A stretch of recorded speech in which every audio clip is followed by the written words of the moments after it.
Chapter 130. Chu Kuangren had disappeared for 3 years. His deeds were gradually overshadowed by other sky prides, but there were still some who did not forget. For example, in the northern Lingdao state, Chu Kuangren's name was still a cultivator, a legend passed down by the people. His deed of killing 100,000 demonic cultivators and saving the Daoist state was recorded in history. Countless cultivators looked up to him as a role model. Yun Fei Yang was one of them. The northern Lingdao state. After the demonic onslaught, how has it been lately? Chu Kuangren asked as he reminisced. He was just asking casually, but to Yun Fei Yang, it seemed like Chu Kuangren cared about the people, which made him respect him even more. Ever since the demonic onslaught, the Daoist state has suffered great losses. The various sects and schools have lost many talents, but they have gradually recovered in recent years. The Mountain River sect has also been rebuilt, Yun Fei Yang said. That's good to hear. By the way, Brother Chu, are you going to Sword Prayer City too? Sword Prayer City? Chu Kuangren was slightly confused. Seeing the expression on his face, Yun Fei Yang knew that he had misunderstood, so he said, Sword Prayer City is holding a great sword tournament recently, and many cultivators are going there to join in the fun. I thought Brother Chu would be the same. Oh, you're all going to Sword Prayer City? Yes. That's great, let's go together. Chu Kuangren's interest was piqued. Really? That's great. Yun Fei Yang was even more excited now. To be able to travel with his idol was something he dreamed of. Along the way, Yun Fei Yang was very friendly towards Chu Kuangren, and the others were also very curious about this peerless sky pride. However, unlike Yun Fei Yang, they only observed in silence and did not interact much with him. Sword Prayer City is the place with the highest concentration of swordsmiths in the Azure Dragon domain. Its history can be traced back tens of thousands of years. The swords forged by Sword Prayer City are very famous in the Azure Dragon domain and even the Firmament Star, especially the Centennial swords. Each of them is a weapon that sword cultivators dream of owning. Every time they appear, many people will be attracted, Yun Fei Yang said beside Chu Kuangren. The 100-year famed sword referred to a famed sword that was forged every 100 years in the Sword Reverend City. Every time the sword was forged, a great sword assembly would be held, inviting sword cultivators from all over the world to seek a suitable owner for the famed sword. The 100-year swords were about to appear in the world. Currently, all the sword cultivators in the Azure Dragon region were rushing towards the Sword Reverend City. Even some cultivators who were not sword cultivators ran over to join in the fun. The Black Heaven sect specializes in the Sword Dao, and they have some friendly relations with the Sword Prayer City. 30% of the swords on the Sword Mountain originate from the Sword Prayer City.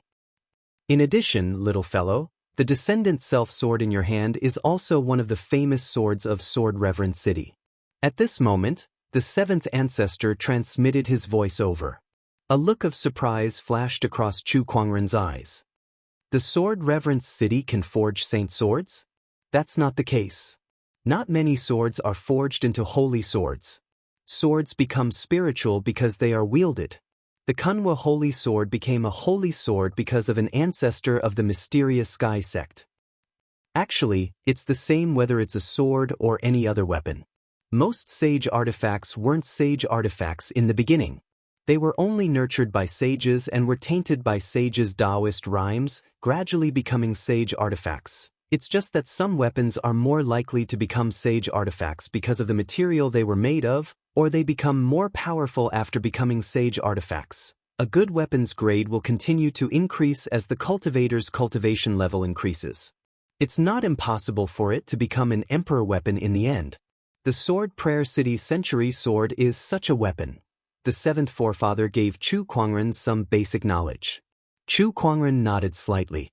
He had read about this in the ancient books before, but the seventh forefather's explanation was more straightforward and easier to understand. A day later, Chu Kuangren and the others arrived at the Sword Prayer City. The city was very lively with people coming and going. Blacksmith shops could be seen on both sides of the street, and the sound of metal clanking could be heard constantly. Some of the clanking sounds were very noisy, while others were very pleasing to the ear. They carried a mysterious Taoist rhyme, like a piece of music, Other than the blacksmith shops, sword cultivators could be seen everywhere in the Sword Prayer City. Be it men or women, young or old, 9 out of 10 cultivators that Chu Kuangren saw had sword-based Taoist rhymes. Chu Kuangren's Taoist heart was a little excited when he arrived. He had the exquisite 9 orifices sword heart, which was naturally compatible with sword Tao. Now that he was in the Sword Prayer City, he felt like a fish in water. Interesting. Chu Kuangren smiled. That feeling made him very happy. He had made the right decision to come to the Sword Prayer City. Brother Yun, let's part ways here. Chu Kuangren cupped his fists at Yun Fei Yang. Yes, Brother Chu. Goodbye. Yun Fei Yang was a little reluctant to leave. Although he had only spent a day with his idol, he was already deeply attracted to his idol's personality. Looking at Chu Kuangren's departing figure, Yun Fei Yang secretly made up his mind. From now on, he would work hard in his cultivation and strive to become an outstanding cultivator like his idol. After parting ways with Yun Fei Yang and the others, Chu Kuangren and Lan Yu planned to find an inn to stay in. Since the Great Sword Tournament was about to begin, many cultivators had arrived in the Sword Forge City. Almost all the inns were full. However, this was not a problem for Chu Kuangren. With his wealth, he could easily build an inn with soul stones. After they found a place to stay, night fell. The Sword Prayer City's night market was very lively. Chu Kuangren and Lan Yu strolled along the streets and passed by a stall. The owner of the stall was a middle-aged man in a gray robe. In front of him were pieces of strangely shaped stones. Each stone was labeled with a price.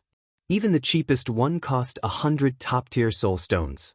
This was a price that most cultivators could not afford. These raw stones look pretty good. Yes, they are. However, even a top-tier ore is only worth a few hundred top-tier soul stones.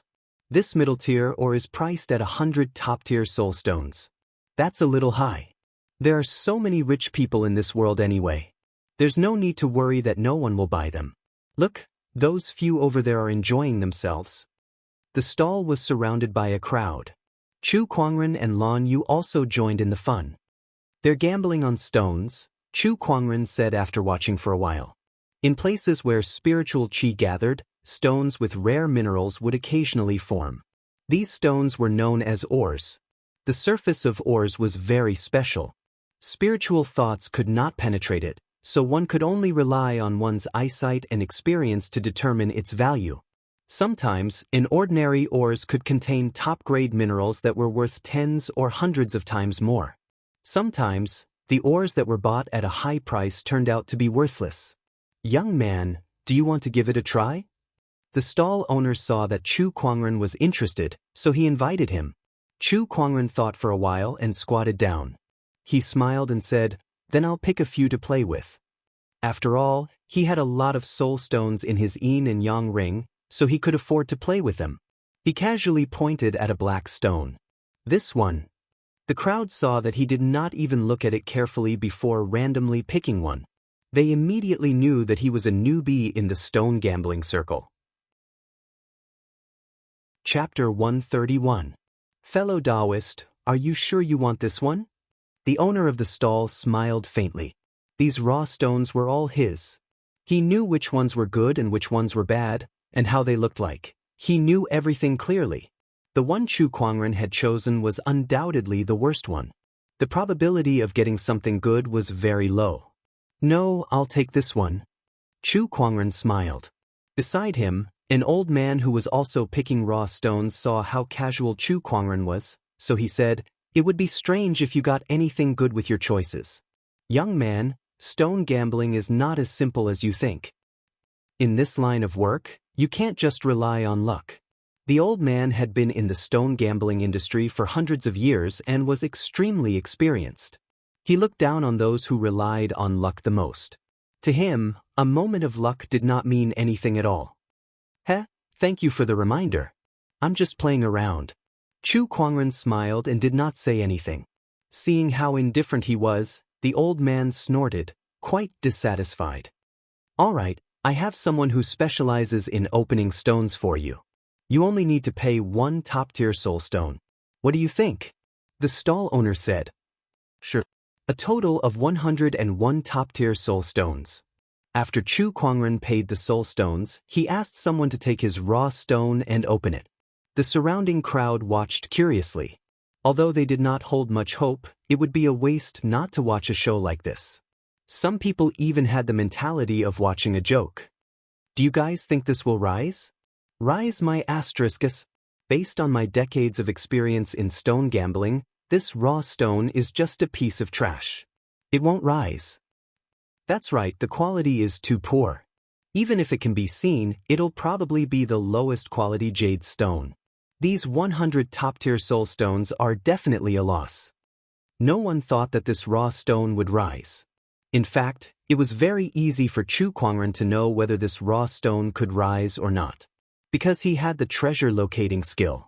As long as he activated it, he would naturally know whether this raw stone was a treasure or not. But he didn't do that. Instead, he chose a raw stone at random, just to test how good his luck was. A middle-aged man held a saw-like knife and began to cut open the rock. As the cracks on the rock became deeper and deeper, a bright red light shot out from the cracks and into the sky. The red light vaguely transformed into a divine bird that circled in the sky. A strong Taoist rhyme filled the air, causing everyone's expression to change. In particular, the disdainful old man was breathing heavily as he looked at the stone.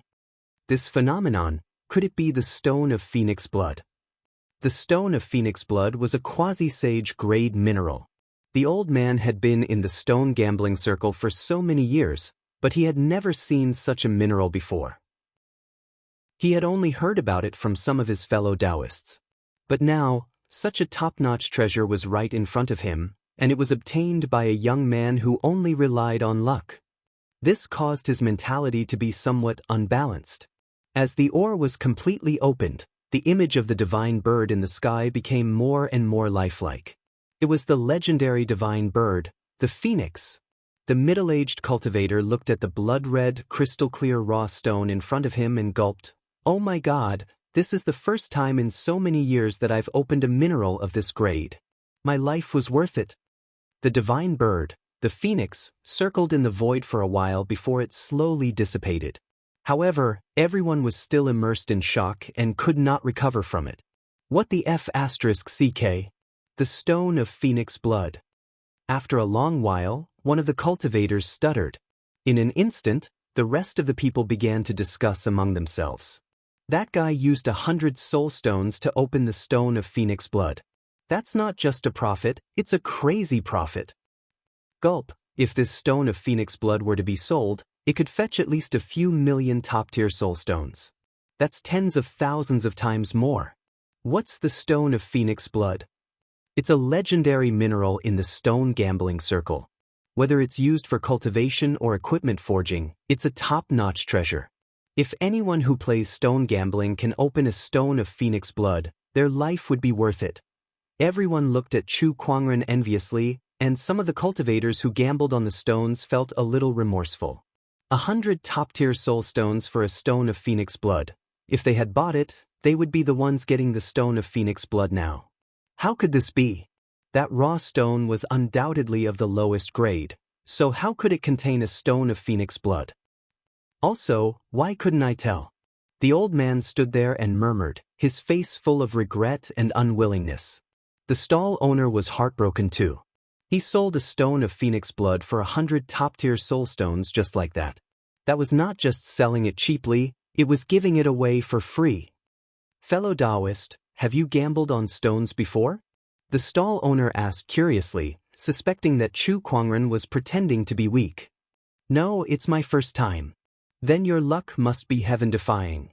The stall owner could not help but smile bitterly when he saw that Chu Kuangren did not seem to be lying.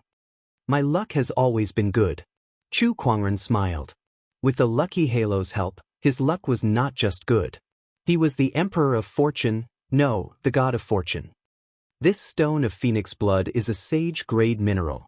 If you bring it to the auction house, it's not impossible to sell it for tens of millions of soul stones. The stall owner said emotionally. Although he was heartbroken, the outcome was already set in stone. The moment he sold it, it no longer mattered to him what the raw stone was worth. That much? Lan Yu was a little surprised. 100 soul stones sold for tens of millions? That was 100-fold increase. That was too much. Heh, Lan Yu, you pick one too. Chu Kuangren said. Lan Yu was a little tempted, so she began to pick carefully. She did not have any experience in stone gambling, but those in the industry could tell from her actions. Then she picked a raw stone. To the old man and the stall owner, that raw stone was neither too good nor too bad.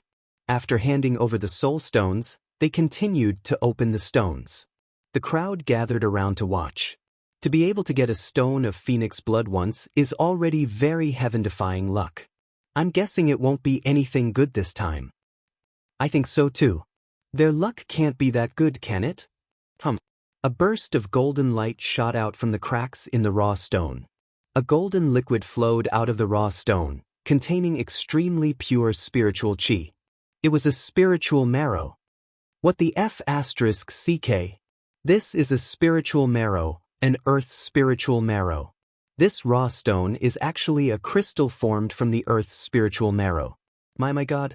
An earth spirit crystal, an honorable grade mineral. First, they got a sage grade mineral like the stone of phoenix blood, and now they got an earth spirit crystal. These two are too lucky. Everyone was shocked. The stall owner wanted to cry, but no tears came out. What was going on? They bought a stone of phoenix blood, and now they got an earth spirit crystal. Were these two messing with him? Fellow Taoist, tell me honestly, is this really your first time stone gambling? Some cultivators might not even get to see these two stones in their lifetime.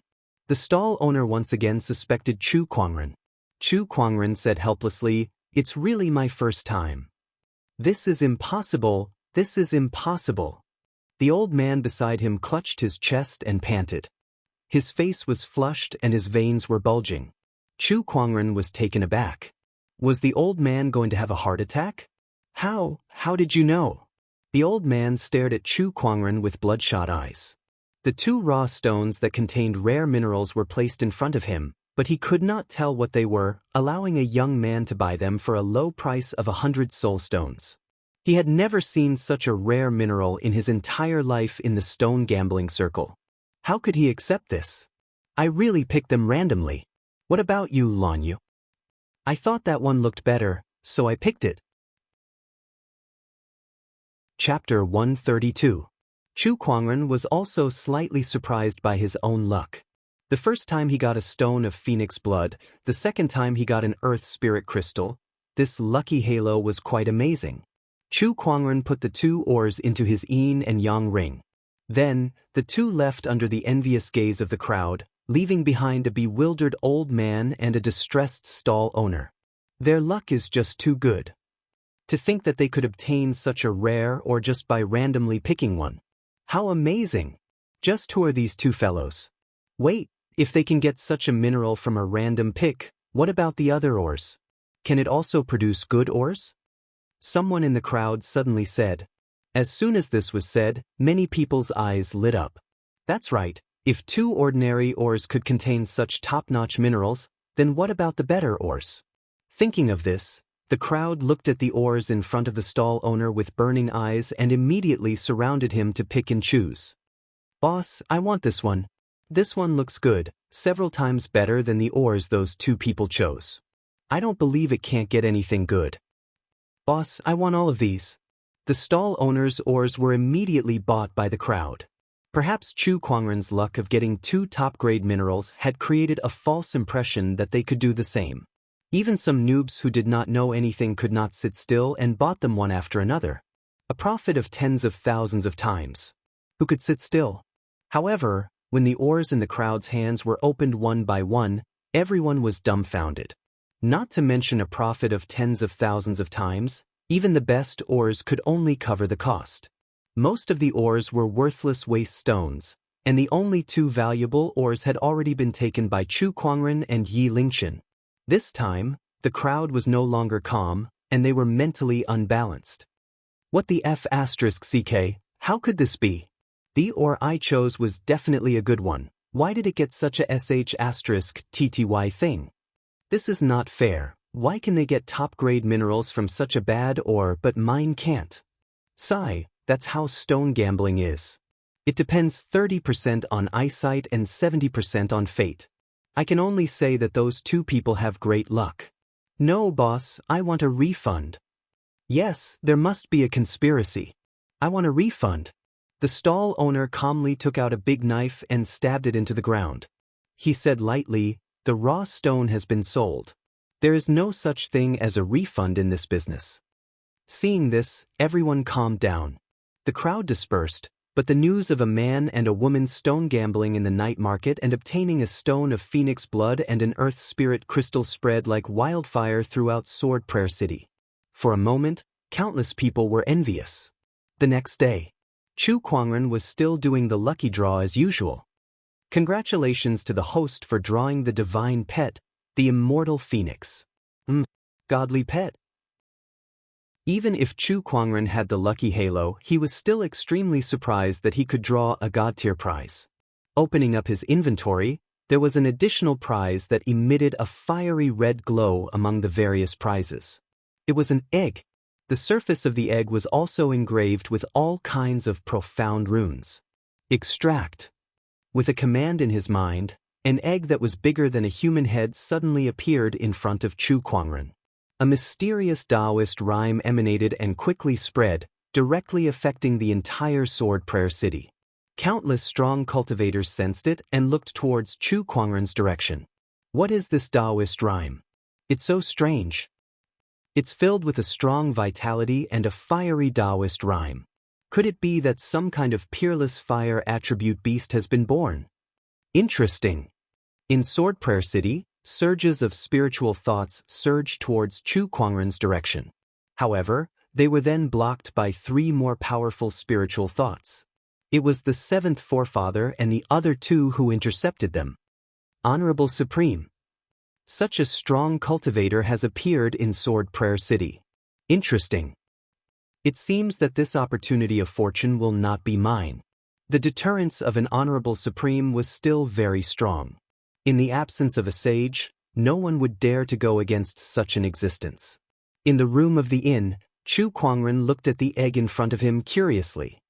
How do I hatch this egg? Young man, look at this Taoist rhyme. This egg is a peerless beast. No, it might even be an extinct ancient species. The 7th forefather's emotional voice came from the void. He did not ask how this egg came to be. He had long been convinced by Chu Kuangren. Chu Kuangren's opportunities of fortune were rarely seen in this world, and it was shocking. If he could open a sage grade or just by going out for a stroll, it was not impossible for him to pick up an ancient species along the way. 7th forefather, I don't have much experience in incubating eggs. Do you know how to do it? Chu Kuangren asked curiously. The 7th forefather's face darkened. I don't have any experience either. He was not a hen. So how could he have any experience in incubating eggs? Chu Kuangren was a little disappointed. Although I don't have any experience, it's recorded in the ancient books that incubating this type of beast requires a large amount of energy. Most of the energy is channeled by the mother during incubation. Why don't you try? All right then. Chu Kuangren nodded and placed his hand on the godly phoenix egg. The eggshell was very warm and smooth, like a piece of warm jade. Tisk, it'll be nice to hug it to sleep in the winter. After placing his hand on the eggshell, Chu Kuangren began to channel the spiritual power in his body and slowly channeled it into the godly phoenix egg. Suddenly, the godly phoenix egg erupted with a strong suction force. The spiritual power in Chu Kuangren's body surged uncontrollably towards the godly phoenix egg, and in the blink of an eye, 1/10 of his spiritual power was sucked away.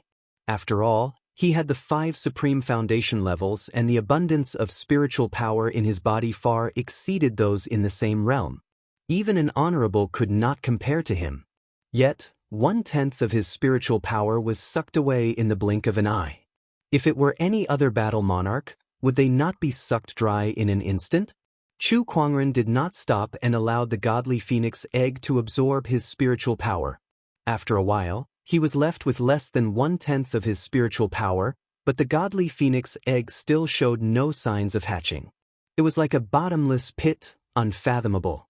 If this goes on, I'll be sucked dry first. Chu Kuangren shook his head, stopped channeling his spiritual power, and retracted his hand. The godly phoenix egg trembled, and Chu Kuangren felt a sense of dissatisfaction. It was as if the egg was complaining that it was not full. Looks like I've established a preliminary connection with this godly phoenix egg. Chu Kuangren thought to himself, and then a helpless look appeared on his face.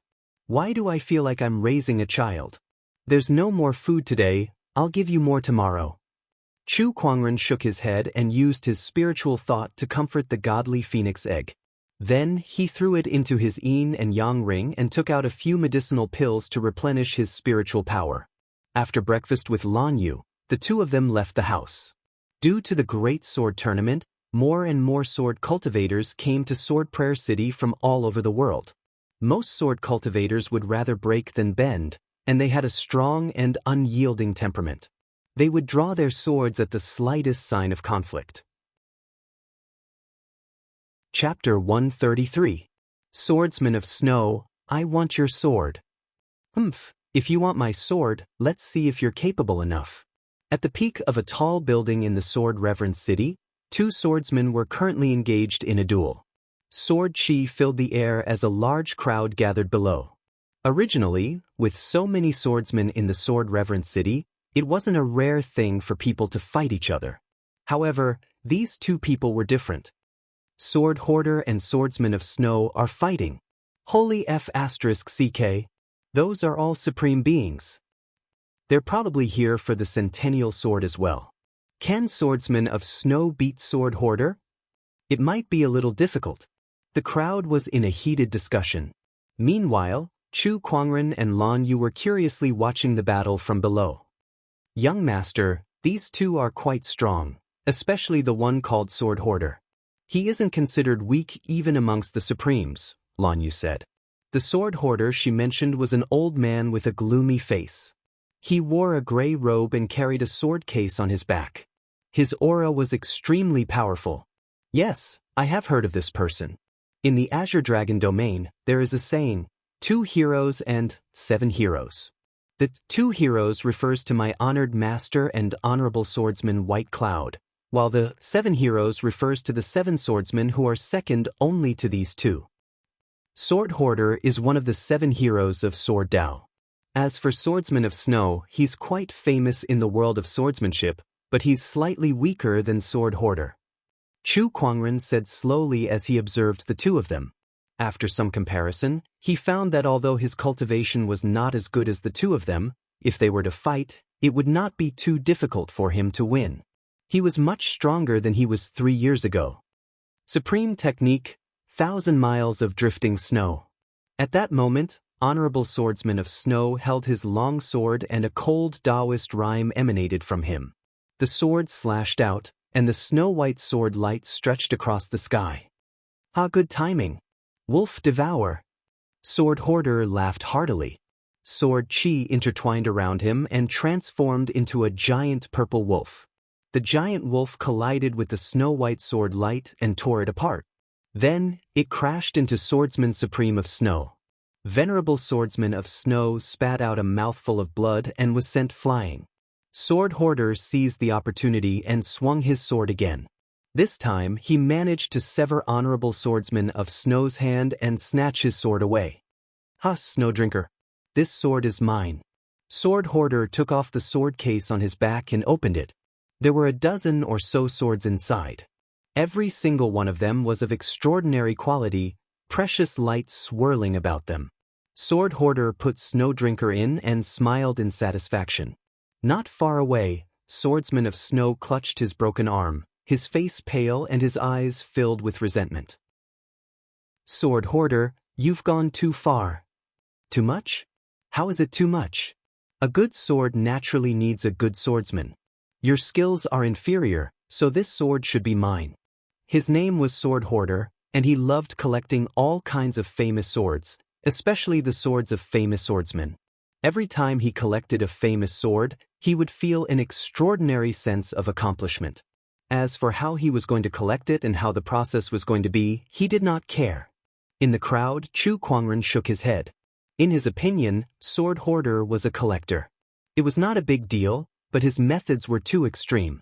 No wonder he had such a bad reputation in the world of swordsmanship. It's a pity that honorable swordsman of snow is being targeted by Sword Hoarder. Sigh. In this world of swordsmanship, even those who are weak dare not flaunt their good swords. They're afraid of being targeted by Sword Hoarder. I guess he's here in Sword Prayer City for the Century Sword. I wonder if anyone can stop him. It's hard to say. Sword Hoarder is one of the 7 heroes of the swordsmanship world. Sword Hoarder did not care about the crowd's comments. After he obtained the sword, he carried the sword case and was about to leave. However, his gaze suddenly froze as he looked into the crowd. As if he had sensed something, he scanned the crowd. It's the aura of a good sword. And it's a very good sword. Where is it? Sword Hoarder mumbled to himself. Finally, his gaze locked onto Chu Kuangren and he appeared in front of him in a flash.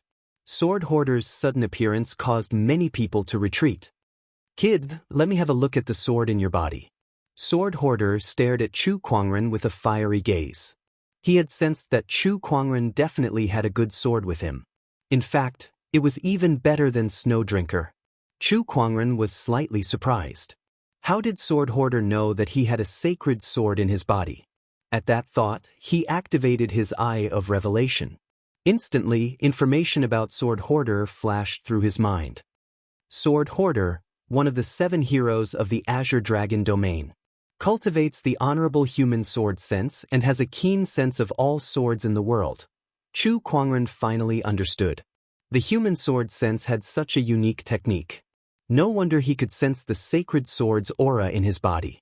I can't give you my sword, Chu Kuangren said. You can't? Sword Hoarder raised an eyebrow and looked Chu Kuangren up and down. It was his first time seeing someone with such an extraordinary temperament. Moreover, Chu Kuangren was able to face him so calmly. Could he be a God-favored disciple from some sage orthodoxy?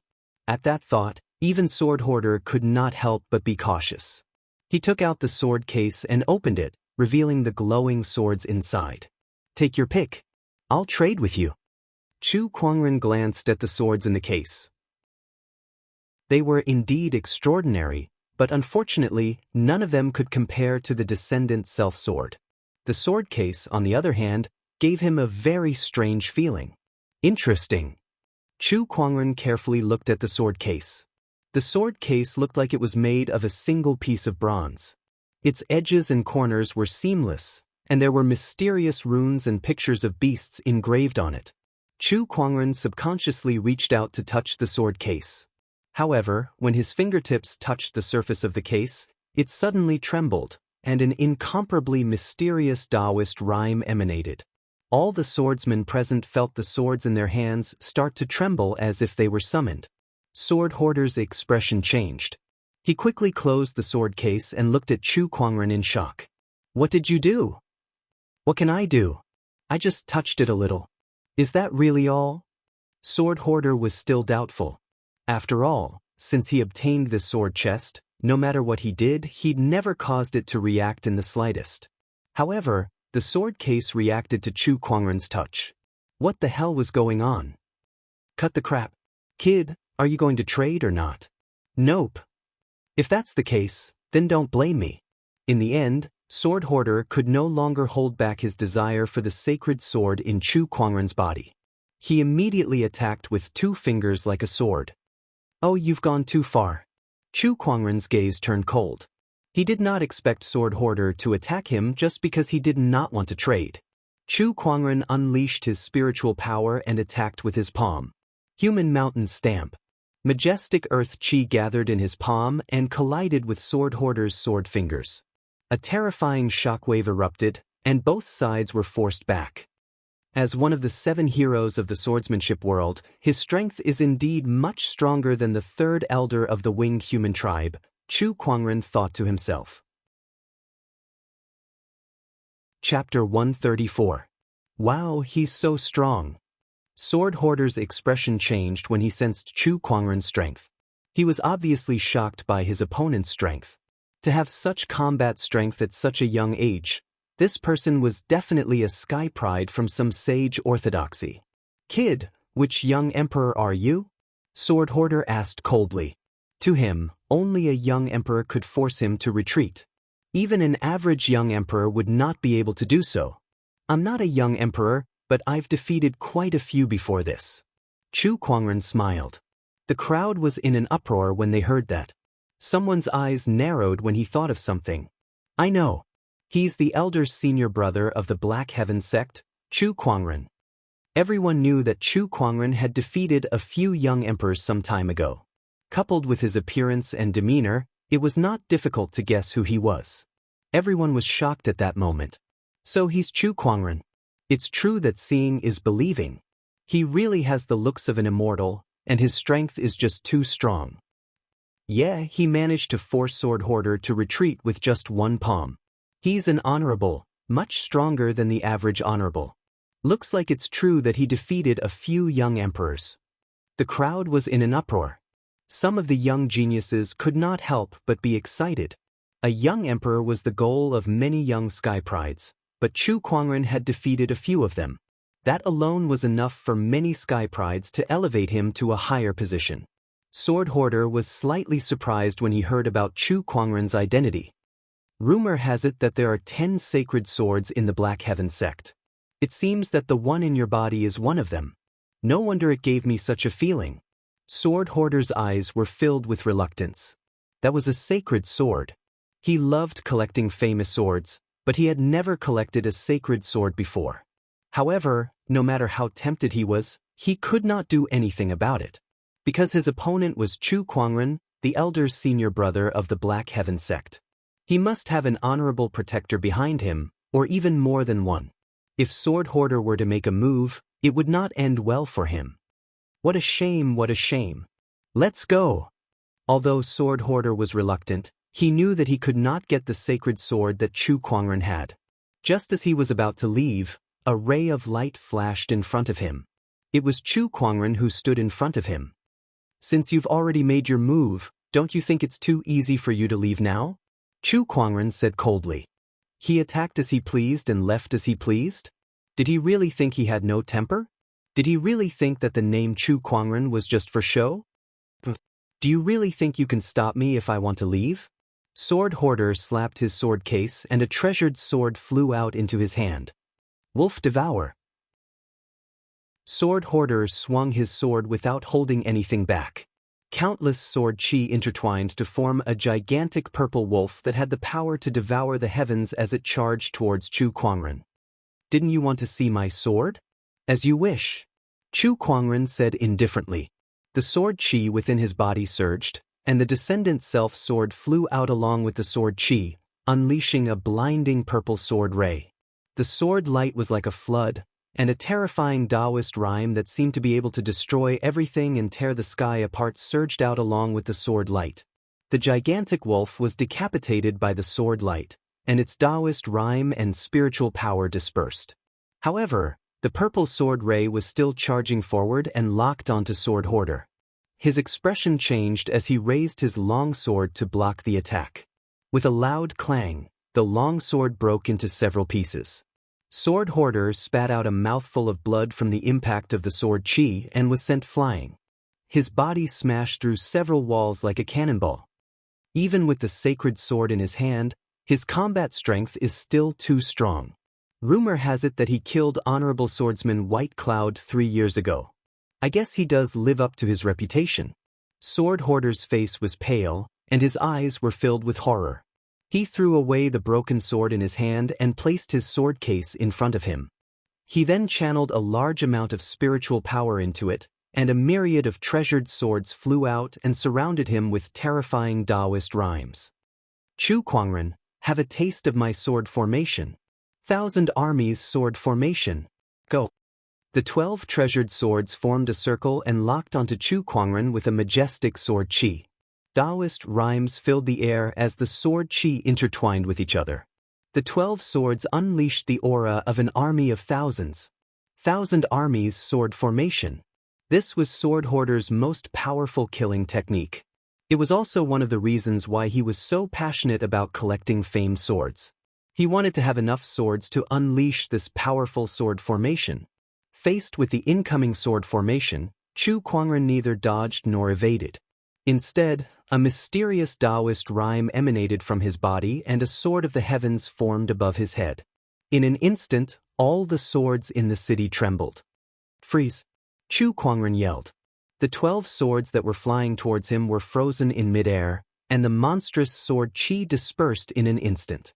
The scene before them shocked the crowd, including Sword Hoarder. What's going on? Sword Hoarder channeled his spiritual power in an attempt to control the 12 swords. However, no matter what he did, the swords did not budge an inch. They even resisted and rejected his spiritual power.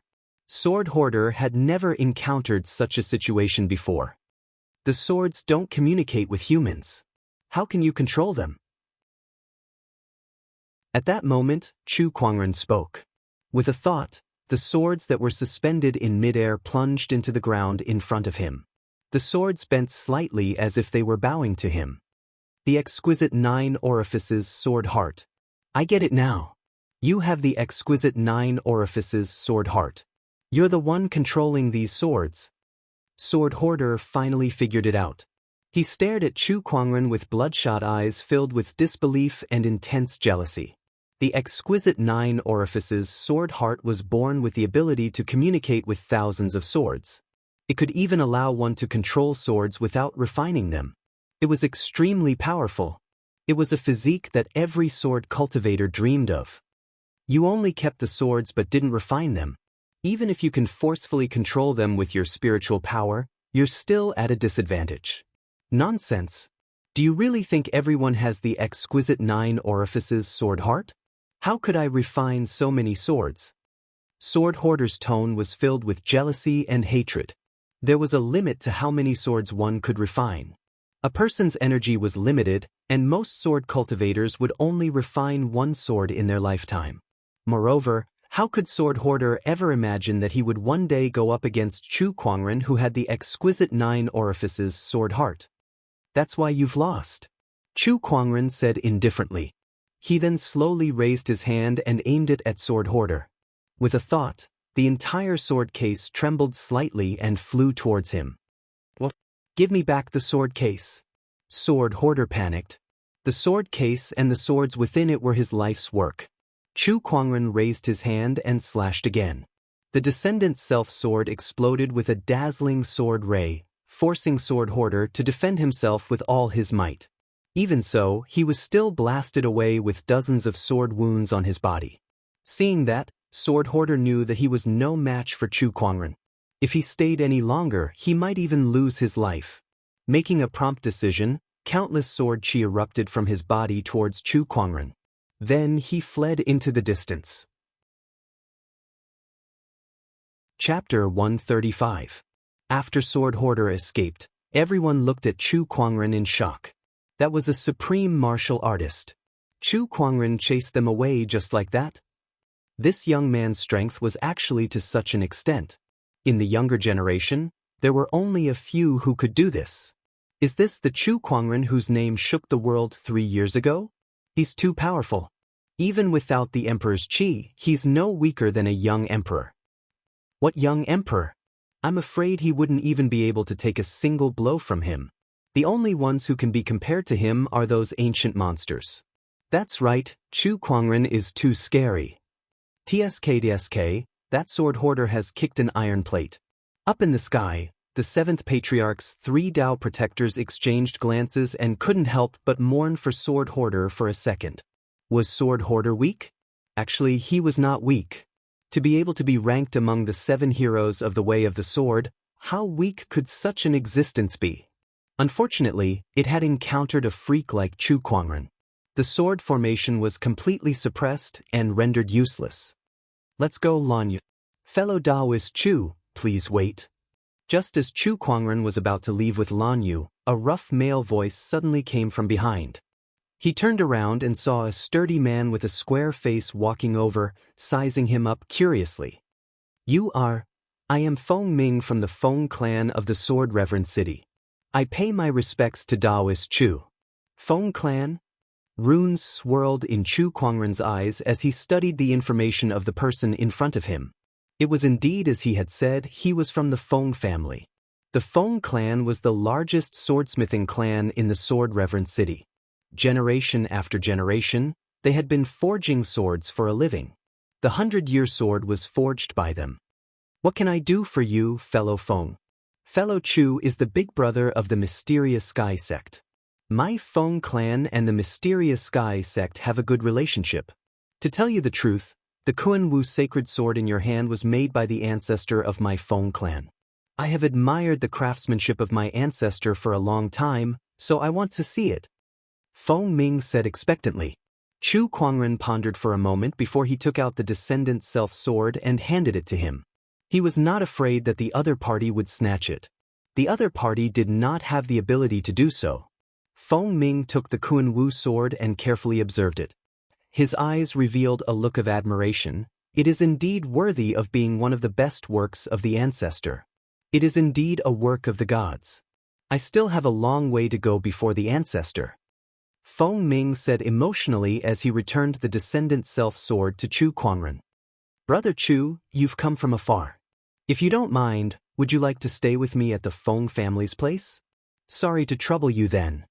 Chu Kuangren nodded slightly. Before he left, Chu Kuangren noticed Honorable Swordsman of Snow who was not too far away.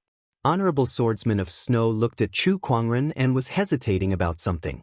Chu Kuangren stared at him for a while before he walked up to him. He opened the sword case and took out Snow Drinker. This is your sword. Fellow Taoist Chu, this. Take it. This sword is useless to me. Chu Kuangren said calmly. That sword was indeed useless to him.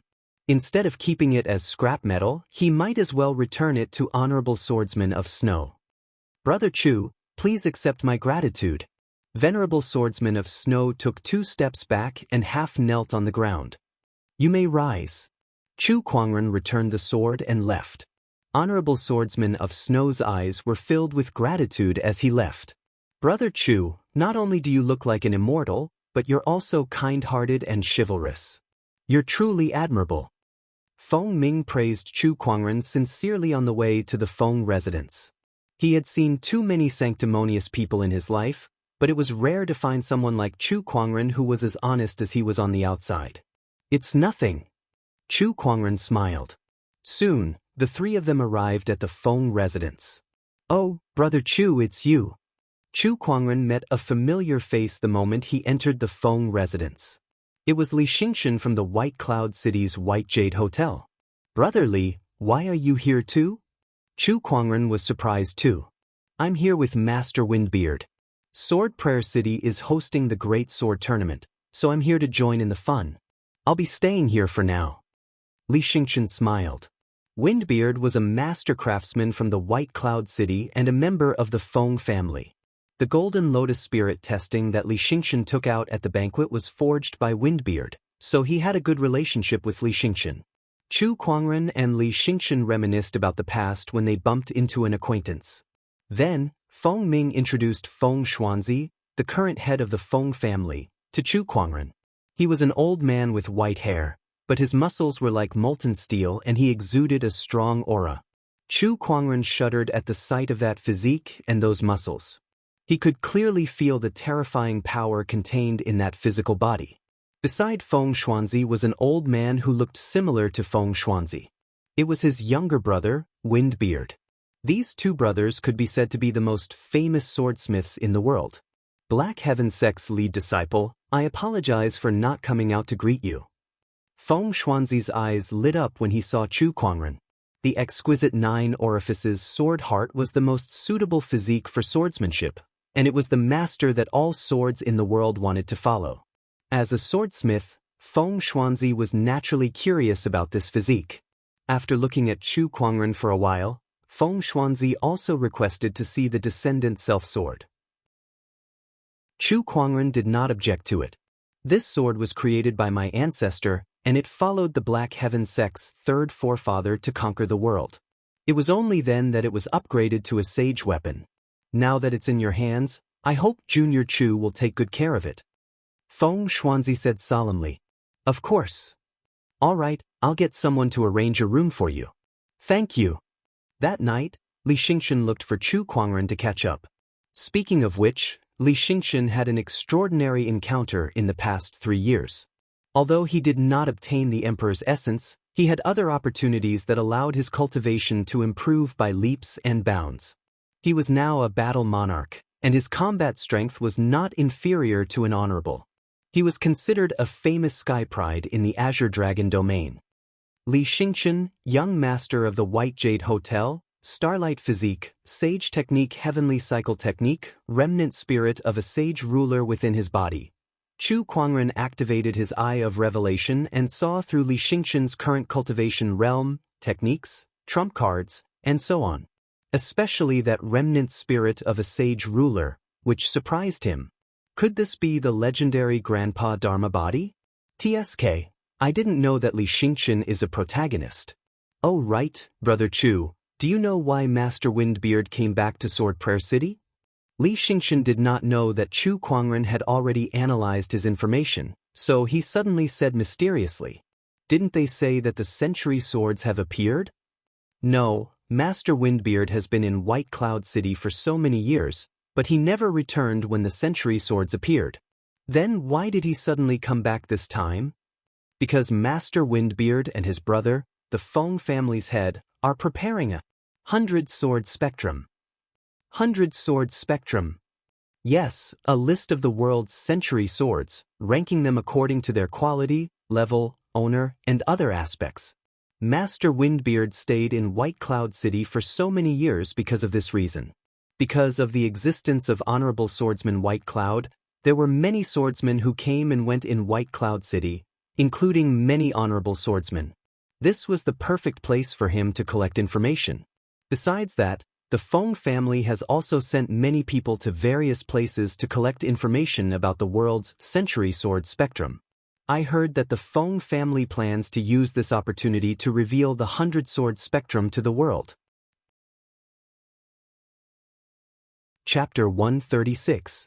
The 100-sword spectrum sounds interesting, but is there any guarantee of credibility? Chu Kuangren asked curiously. The most important thing in creating a famed sword list was to gain the recognition of the world. Otherwise, the list would just be a joke. The Feng family has been planning this for many years and has collected a lot of information. Aside from the sages, there are also many powerful swordsmen and famed swords. This credibility is guaranteed. I'll wait and see then. Chu Kuangren smiled. After chatting for half an hour, Li Xingchen left. Outside the door, a ray of starlight flew out from Li Xingchen's body and transformed into an old man in a white robe. Xingchen, your friend is not simple. Brother Chu is a peerless sky pride. Of course he's not simple. It's not just that. Whenever you meet him, I always feel like there's a dagger at my back, as if I'm being seen through. I have to hide my aura carefully, afraid that he'll notice. What? Did Brother Chu sense my teacher's presence? Li Xingchen was shocked. His teacher was a sage ruler remnant spirit. Even an honorable supreme could not sense his presence, yet Chu Kuangren did. I don't know either, but this person is not to be underestimated. I'd rather face an honorable supreme than fight him. You worry too much, teacher. Brother Chu is my friend, and you're my teacher. How could there be a direct confrontation? Li Xingchen smiled. I hope so. The old man in the white robe had a flash of light in his eyes, but Li Xingchen did not notice it. Chu Kuangren was in his room, planning to take out the sword case he got from Sword Hoarder and study it. However, when his spiritual thoughts entered the yin and yang ring, he was stunned by what he saw. The soul stones that he could have piled up like a mountain had turned into a pile of rubble. The spiritual chi within them had all been sucked dry. The fiery red godly phoenix egg was lying in the pile of soul stones. The surface of the eggshell was overflowing with colors and a mysterious Taoist rhyme. Chu Kuangren was dumbfounded. The godly phoenix egg had sucked all the spiritual chi from the soul stones. F***ck, there were at least 10 million top-tier soul stones here. This egg was too wasteful. Furthermore, it was not just the spirit stones. Some of the medicinal herbs in his universe ring, Even the stone of phoenix blood and the earth spirit crystal that he obtained yesterday had their spiritual qi sucked dry and lost their Taoist charm. Chu Kuangren was so angry that the corner of his mouth twitched. He immediately took out the godly phoenix egg and threw it on the ground. The godly phoenix egg suddenly changed its environment, and it seemed to be a little nervous as it spun a few times on the ground. However, when she saw Chu Kuangren, she calmed down and jumped into Chu Kuangren's arms even though she did not have legs. She used a hazy thought to convey a sense of closeness and dependence to him. Chu Kuangren did not look too pleased. He placed the godly phoenix egg on the table and said, "Who told you to suck all the soul stones and herbs dry?" The godly phoenix egg tilted its head and replied with its thoughts. Although it was not very clear, Chu Kuangren could roughly understand it. Divine phoenix egg. "Papa, I'm hungry. I want to eat." Chu Kuangren said, "I've just fed you so much spiritual power this morning and you're already hungry? Are you a godly phoenix or an avarice?" Godly phoenix egg, not enough. What is a Tao? Can it be eaten? Chu Kuangren retorted, "You at ++%, godly phoenix egg?" After Chu Kuangren scolded it for a while, he realized that the godly phoenix egg did not understand him at all. The godly phoenix egg once again burrowed into Chu Kuangren's arms and rubbed against him with its jade-like shell. Although it did not understand, the godly phoenix egg could sense Chu Kuangren's dissatisfaction. It was using this method to please him. "Alright, I'm out of ideas." Chu Kuangren sighed helplessly. "Isn't it just 10 million soul stones? Isn't it just some honorable supreme elixirs? Isn't it just sage-grade ores? If it's gone, so be it. What else can I do with my child? I'll just keep it." Chu Kuangren hugged the godly phoenix egg and channeled some spiritual power into it. This time, it was not as exaggerated as it was in the morning. It was probably full now. Chu Kuangren put the godly phoenix egg back into his yin and yang ring and pondered. Incubating the godly phoenix egg was harder than he thought. After all, it was a deity-grade pet, so the amount of energy required was too much. Looks like I'll have to find a way to earn some soul stones first. Chu Kuangren had never worried about this before, but it was different now. To earn some milk powder money, he had to put in more effort. Without thinking about it, Chu Kuangren began to study the sword case in front of him. He tried to channel his spiritual power into the sword case. However, the sword case suddenly vibrated, and the mysterious runes on it suddenly lit up, revealing a mysterious Taoist rhyme. Before Chu Kuangren could study it in detail, the sword case turned into a stream of light and entered his body through his fingertips, arriving at his spiritual mound. Apart from the 5 supreme foundation levels, Chu Kuangren's spiritual mound only had the descendant self-sword. Now that a sword case had suddenly barged into it, the descendant self-sword emanated sword qi as if it was trying to expel this uninvited guest. However, a strange Taoist rhyme emanated from the sword case, and the initially aggressive descendant self-sword retracted its sword qi. Chu Kuangren sensed it and began to study the Taoist rhyme on the sword case. Gradually, he understood everything. This is an emperor weapon. The sacred emerald sword case. Chu Kuangren was overjoyed. The sacred emerald sword case originated from an ancient sword emperor. Although it did not have a powerful attack, it had the magical effect of nurturing and upgrading swords. Originally, cultivators had the ability to refine and nurture weapons. As their cultivation level increased, their weapons would also be upgraded. The sacred emerald sword case could amplify this effect. Even if one's cultivation level did not increase, it could still continue to upgrade the sword's grade. For example, sage weapons were divided into normal sage weapons, great sage weapons, and sage ruler weapons. Normally, a normal sage could only nurture a normal sage weapon. However, with the sacred emerald sword case, one could nurture a great sage weapon. Besides that, most cultivators could only refine and nurture 2 or 3 weapons due to their limited energy. However, with the sacred emerald sword case, any sword that was placed in the case could be refined and nurtured at the same time. Think about it. Others only had one sword, and if it broke, they would have to repair it and refine it again. However, if you had 100 swords, You would have 99 more if one broke.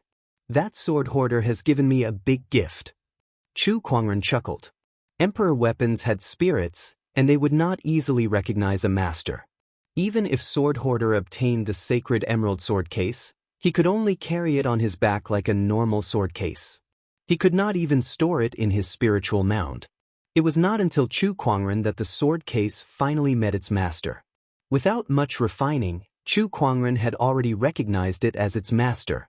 After that, Chu Kuangren placed the descendant self-sword into the sacred emerald sword case. The sword case then released a strange Taoist rhyme that nurtured the sacred sword. Somewhere in Sword Prayer City, Sword Hoarder was sitting on his bed, meditating.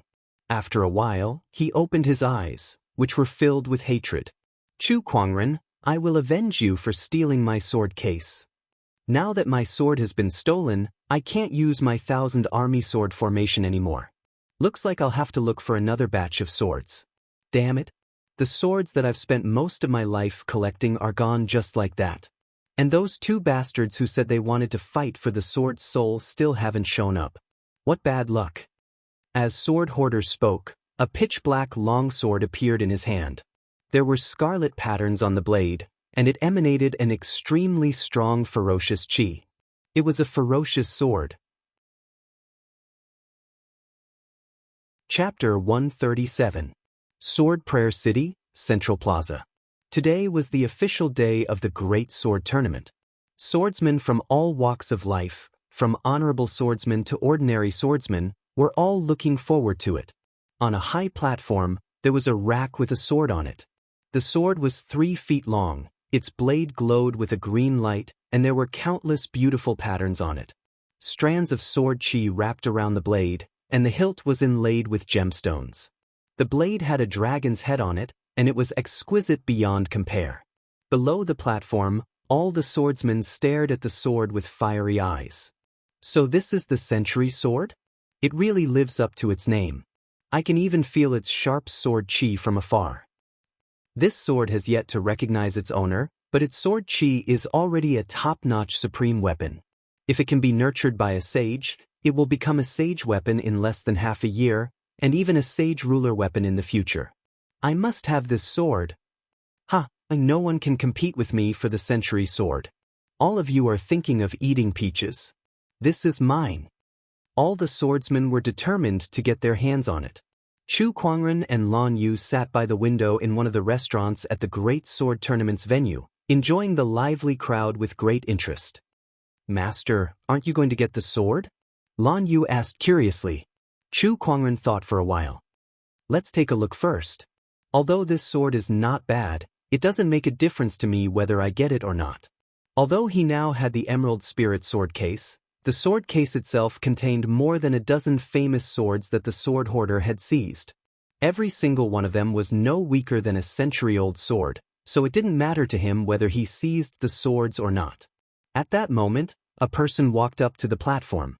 It was the son of the Feng family's current head, Feng Ming, who had invited Chu Kuangren to the Feng family as a guest yesterday.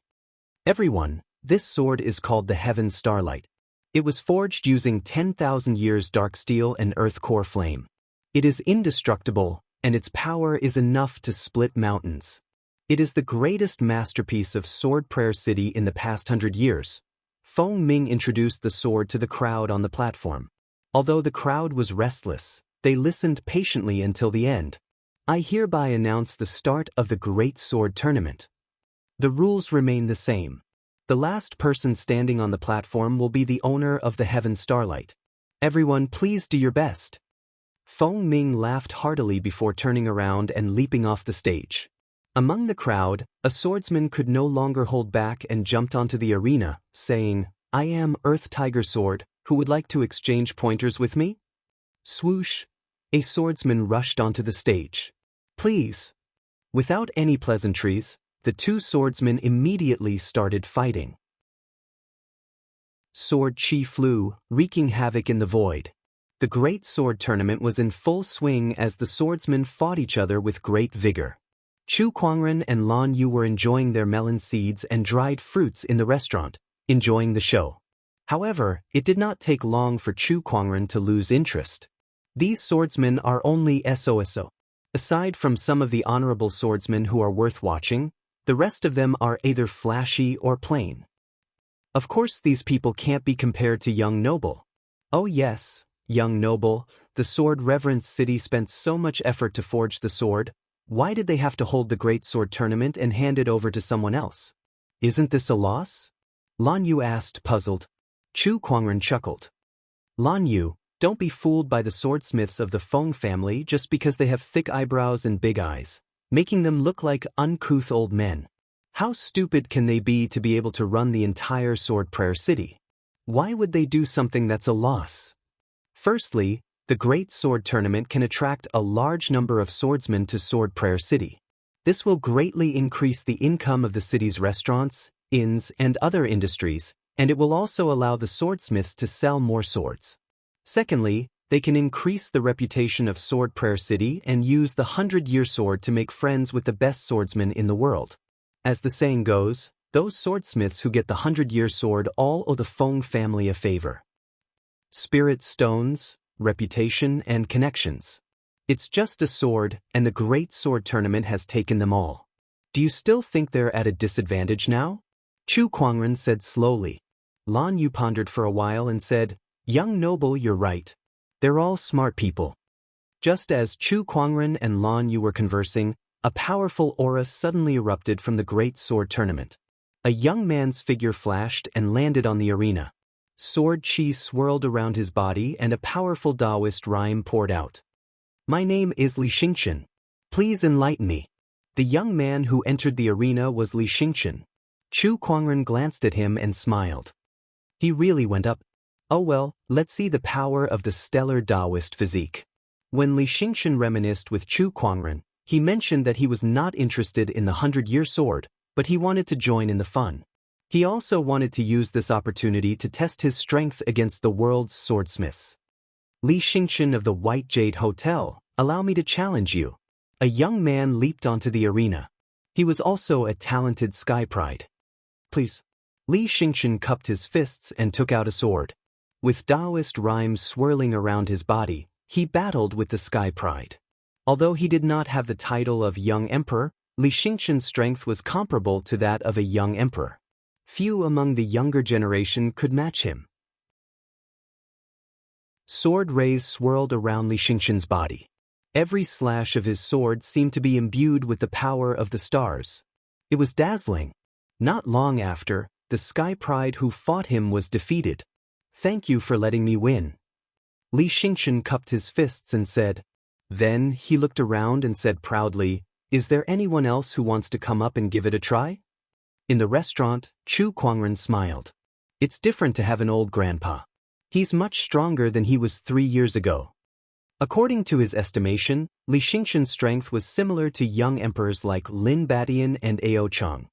His combat strength was comparable to an honorable. In fact, he was even stronger than an ordinary honorable. Even if he encountered an honorable, he could still exchange a few blows with them, just as the Great Sword Tournament was in full swing. In a valley in Sword Prayer City, the temperature in the valley was extremely high. Furnaces used for crafting weapons stood tall, and the sound of metal clashing could be heard continuously. Dozens of shirtless swordsmiths were busy at work. Why are there so few people in Skyfire Valley today? One of the swordsmiths looked around and could not help but ask curiously. It's because of the Great Sword Tournament. Everyone's gone to watch the show, a black-haired burly man said with a hammer on his shoulder. TSK, I wonder who the owner of the Heaven Star Sword will be. Anyway, it's not you. You can't say that. No matter what, the Heaven Star Sword was forged here. Strictly speaking, I'm the creator of the Heaven Star Sword. What's wrong with me being concerned about it? One of the creators, the black-haired burly man, corrected him. Forget about the Heaven Star Sword. How many century swords didn't come from Skyfire Valley? Kid, before you came here, we've already given away countless century swords. One of the swordsmiths laughed and patted the shoulder of the grumbling swordsmiths. At that moment, the black-haired burly man frowned and looked out of the valley. I think there's some movement. Chapter 138. At the Great Sword Tournament, Li Xingqian had already defeated 3 people in a row. His formidable combat strength had shocked everyone present. As expected of the young master of White Jade Tower, his strength is comparable to some of the young emperors. How impressive! Yeah, no wonder he has the legendary starlight physique. It's amazing. I'm afraid even some of the honorables are no match for him. The crowd was in a heated discussion. Suddenly, a white longsword appeared in the air and stabbed itself into the ground in front of Li Xingqian. The crowd saw a young man with sharp eyebrows and bright eyes walking across the air. He soon arrived at the arena and stood on the hilt of the sword. His powerful aura and elegant entrance quickly caused many people to exclaim in surprise. I know this man. He's one of the 10 unparalleled heroes, by Qianjun. He is one of the ancient sky prides who has awakened. His combat strength is incredible. That's right. Rumor has it that he has joined the Dharma sect. His status is even higher than that of the young Emperor Yuanhong. This great sword tournament has attracted him as well. The 10 unparalleled heroes were 10 sky prides who did not obtain the Emperor's essence, but their cultivation, talent, and combat strength were comparable to that of a young emperor. There were even rumors that some of them did not use the Emperor's essence to become an emperor, and their reputation was comparable to that of a young emperor. I think this sword looks good. I'll take it. Bai Qianjun glanced at Li Xingqian and said in a determined tone. Li Xingqian frowned, displeased. It's not impossible for you to have the sword, but you'll have to defeat me first. Bai Qianjun raised 3 fingers. 3 strikes. What do you mean? I only need 3 strikes to defeat you. Bai Qianjun wore a proud look on his face. Sword chi swirled around his body, and a sharp Taoist rhyme surged, exerting great pressure on the crowd. Li Xingqian's eyes flashed with anger. How arrogant. I'd like to see how you're going to defeat me in 3 strikes. He raised his hand and swung his sword. Starlight erupted, and the stars in the sky seemed to have fused into the sword's ray. The long sword under Bai Qianjuan's feet spun, and an incredibly sharp sword chi exploded. It landed on the starlight sword and forced Li Xingqian to retreat. So powerful. Li Xingqian's expression changed slightly as he slashed out once again. This time, the power behind this slash was even stronger than the previous one. However, Bai Qianjuan's improvement was even stronger than his. The sharp sword chi tore through the starlight and pushed Li Xingqian back to the edge of the arena. Defeat! With a light shout, Bai Qianjun leaped up into the air, holding the long sword with both of his hands, as if he was trying to split a mountain into 2. A vast and mighty sword light surged out, wrapped in an astonishing sharpness, and directly blasted Li Xingqian out of the arena. With a loud clang, the sword in Li Xingqian's hand was broken into pieces. With only 3 sword strikes, he was defeated by Bai Qianjun. Damn it! Although Li Xingqian did not suffer any serious injuries, he was still thrown out of the ring, which meant that he had lost. He unwillingly threw away the broken sword. This person's combat strength is far stronger than the average honorable, and he has a high level of mastery in swordsmanship. Swordsmanship is not your forte, so it's not surprising that you lost to him. The remnant spirit's voice rang in Li Xingqian's mind. Bai Qianjuan's strength is indeed impressive. As a sky pride from the Dharma sect, one is a young emperor, and the other is one of the 10 unparalleled warriors, but I'm afraid that Yuanhong is no match for Bai Qianjun. That's right, it's possible. I heard that Yuanhong could not even take a single attack from Chu Kuangren. Suddenly, someone mentioned Chu Kuangren among the crowd. On the arena, Bai Qianjuan's heart skipped a beat. He looked around and said loudly, I heard that Chu Kuangren was here 2 days ago. Now that the Great Sword Tournament is about to begin, I think you should be here. Yuanhong was defeated by you. Now that I'm a Taoist of the Dharma sect, it's my responsibility to avenge him. I wonder if you could show yourself and teach me a lesson. Bai Qianjun had directly declared war on Chu Kuangren. However, no one responded after a while. Meanwhile, Chu Kuangren was sitting in a restaurant. His Taoist heart trembled slightly as if something was resonating with him. He turned a deaf ear to Bai Qianjuan's challenge. Chu Kuangren looked into the distance. Something seems to be resonating with me in that direction. What could it be? On the arena, seeing that no one responded to him, Bai Qianjun continued to say loudly, I didn't expect the elder senior brother of the Black Heaven sect to be such a coward. What Kuangren? Why don't you change your name to vile person? How dare you? Lan Yu could no longer sit still. A terrifying surge of Taoist rhyme erupted from his body as he stood up and dashed towards the arena. While Bai Qianjun was laughing on the arena, he suddenly felt a surge of Taoist rhyme locking onto him. Then, a white spear that was wrapped in terrifying light energy was shot towards him. This strike was incomparably powerful. Bai Qianjuan's expression changed slightly as he unleashed a sword strike with all his might. The terrifying sword chi collided with the white spear, resulting in a shockwave that caused the surrounding buildings to tremble. Meanwhile, the arena was left with countless craters by the shockwave. Gravel and dust flew everywhere as Bai Qianjun was forced back a few feet. The crowd could not help but gasp. What a powerful attack. Who did it? Look, it's young Emperor Lan Yu.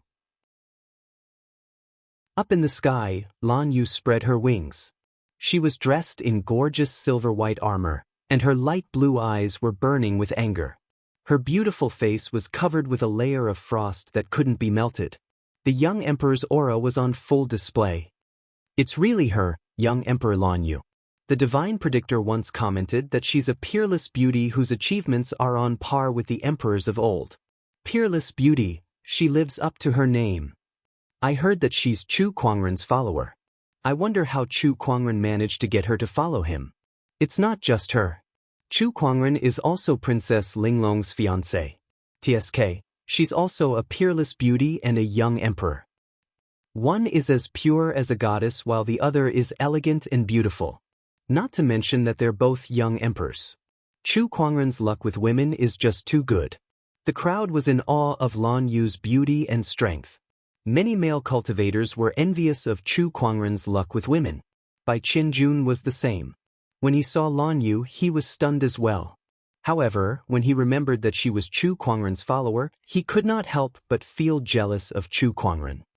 You're courting death for insulting my master. Lan Yu floated in the air and unleashed a boundless light-based Taoist rhyme towards Bai Qianjun. Does that Chu Kuangren only know how to hide behind a woman? If he's a real man, why don't he come out and fight me? You can't stop yelling. How annoying. At that moment, an indifferent voice came from the inn not far away. Then, a majestic palm strength that contained a majestic Taoist rhyme and a dazzling divine light swept out like an ancient godly mountain. Wherever the palm strength passed, the void rumbled and a terrifying storm was formed. Bai Qianjuan's expression changed. He was locked onto by the palm strength and had nowhere to run. He channeled his spiritual power into the long sword in his hand and slashed out. When the sword chi collided with the palm strength, the sword chi was easily shattered. That palm attack landed on Bai Qianjuan's body, causing the entire arena to shake violently and huge cracks to spread. Chapter 139. That horrifying palm had sent Bai Qianjun flying into the ring. Everyone who witnessed that scene could not help but gulp in shock. Even an honorable would not be able to block that palm attack so easily. It was too terrifying. It's Chu Kuangren. It's definitely Chu Kuangren. What a horrifying palm attack. A technique that gathers earth chi, and it's definitely a sage ruler technique. I've never seen or heard of such a technique before. That's one of the 10 unparalleled warriors, yet he was sent flying into the ring by Chu Kuangren? F***ck me, isn't that a little too strong? Not far away, Feng Ming was speechless when he witnessed that scene. This ring was built with a mixture of dark steel. Even an honorable would not be able to destroy it so easily, yet it was smashed into pieces by a single palm attack. Is this combat strength something a battle monarch should possess? Boom! A powerful shockwave erupted from the ring, sending countless gravel flying everywhere. Bai Qianjun dashed out from the rubble. His hair was disheveled, and his clean white robe was covered in dust. He looked like a mess. Chu Kuangren, you ambushed me. Bai Qianjun stared at the restaurant angrily. You were buzzing around outside like a housefly. Do I have to ask for your permission to kill a housefly? Chu Kuangren's voice came from the restaurant. Then, everyone saw a white-robed figure slowly walk out. His jet-black hair was like a waterfall, and he wore a jade crown on his head. His white robe was peerless, and every move he made was extraordinary.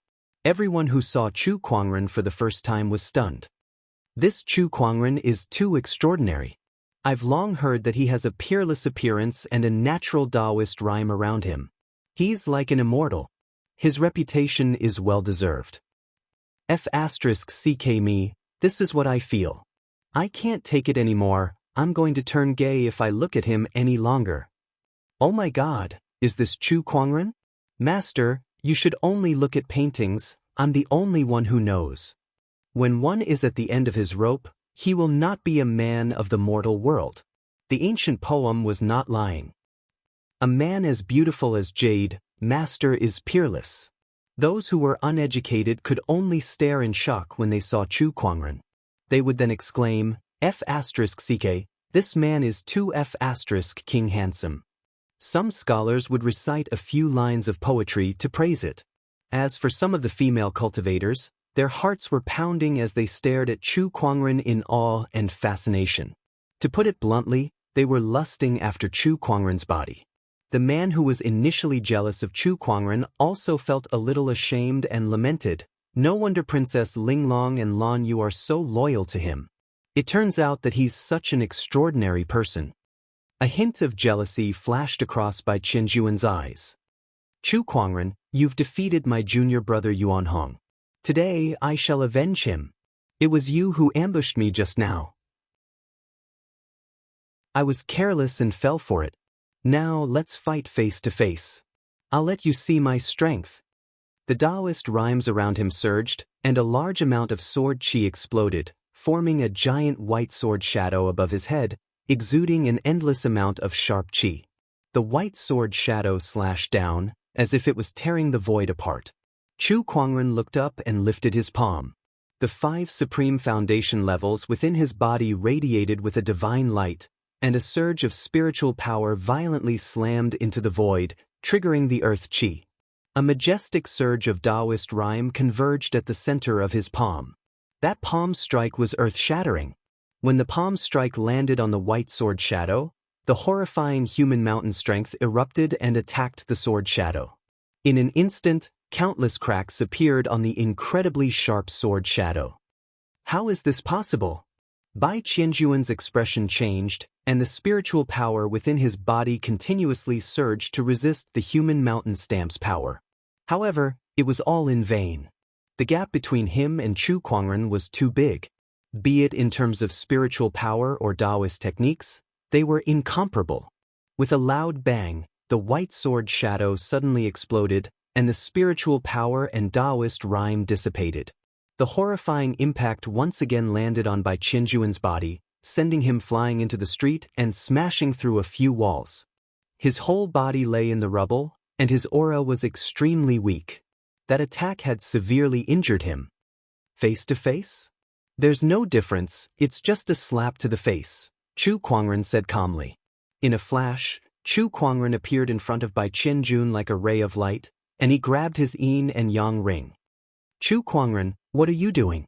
Bai Qianjun struggled to get up, and he stared at Chu Kuangren with a murderous glare. Do you really think you can get away scot-free by provoking me? Bai Qianjun almost vomited blood when he heard that. Chu Kuangren, you've severely injured me, isn't that enough? I hit you because you really deserved it. As for the price of provoking me, I'll use this yin and yang ring as a replacement. Chu Kuangren played with Bai Qianjuan's yin and yang ring for a while before he put it away. Chu Kuangren, you've gone too far. Bai Qianjun was furious. Elder Lu, come out. From the void, a gray-robed elder walked out. This person was an honorable Taoist protector that the Dharma sect had arranged for Bai Qianjun. Oh, so you're calling for help even though you can't beat me? Alright, I'll ask you one more time. Do you dare to fight me? Chu Kuangren looked at Elder Lu. Elder Lu's face instantly turned gloomy, but no matter how displeased he was, he did not make a move. What a joke. He could guarantee that if he dared to fight Chu Kuangren, he would not live for even a second. Did he really think that the seventh forefather was an honorable supreme? Moreover, he had a feeling that, even if the seventh forefather did not make a move, Chu Kuangren could still deal with him, or even kill him. The feeling was so strong that he had to be careful. Brother Chu, you've once visited the Dharma sect, discussed Taoism, and learned techniques from us. Brother Chu, do you really want to go this far without considering our past relationship? That's a different matter altogether. Besides, didn't I already give the human mountain stamp to the Dharma sect? I don't owe you anything. If I really want to go this far, do you really think Yuan Hong and him would still be alive? Chu Kuangren pointed at Bai Qianjun. Elder Lu was speechless. All right, this yin and yang ring is mine now. Chu Kuangren sighed in his heart. It was not easy for him to nurse his eggs. After that, he turned around and left. Elder Lu, are you really going to let him leave just like that? Bai Qianjuan's eyes were filled with reluctance. That yin and yang ring was his entire fortune.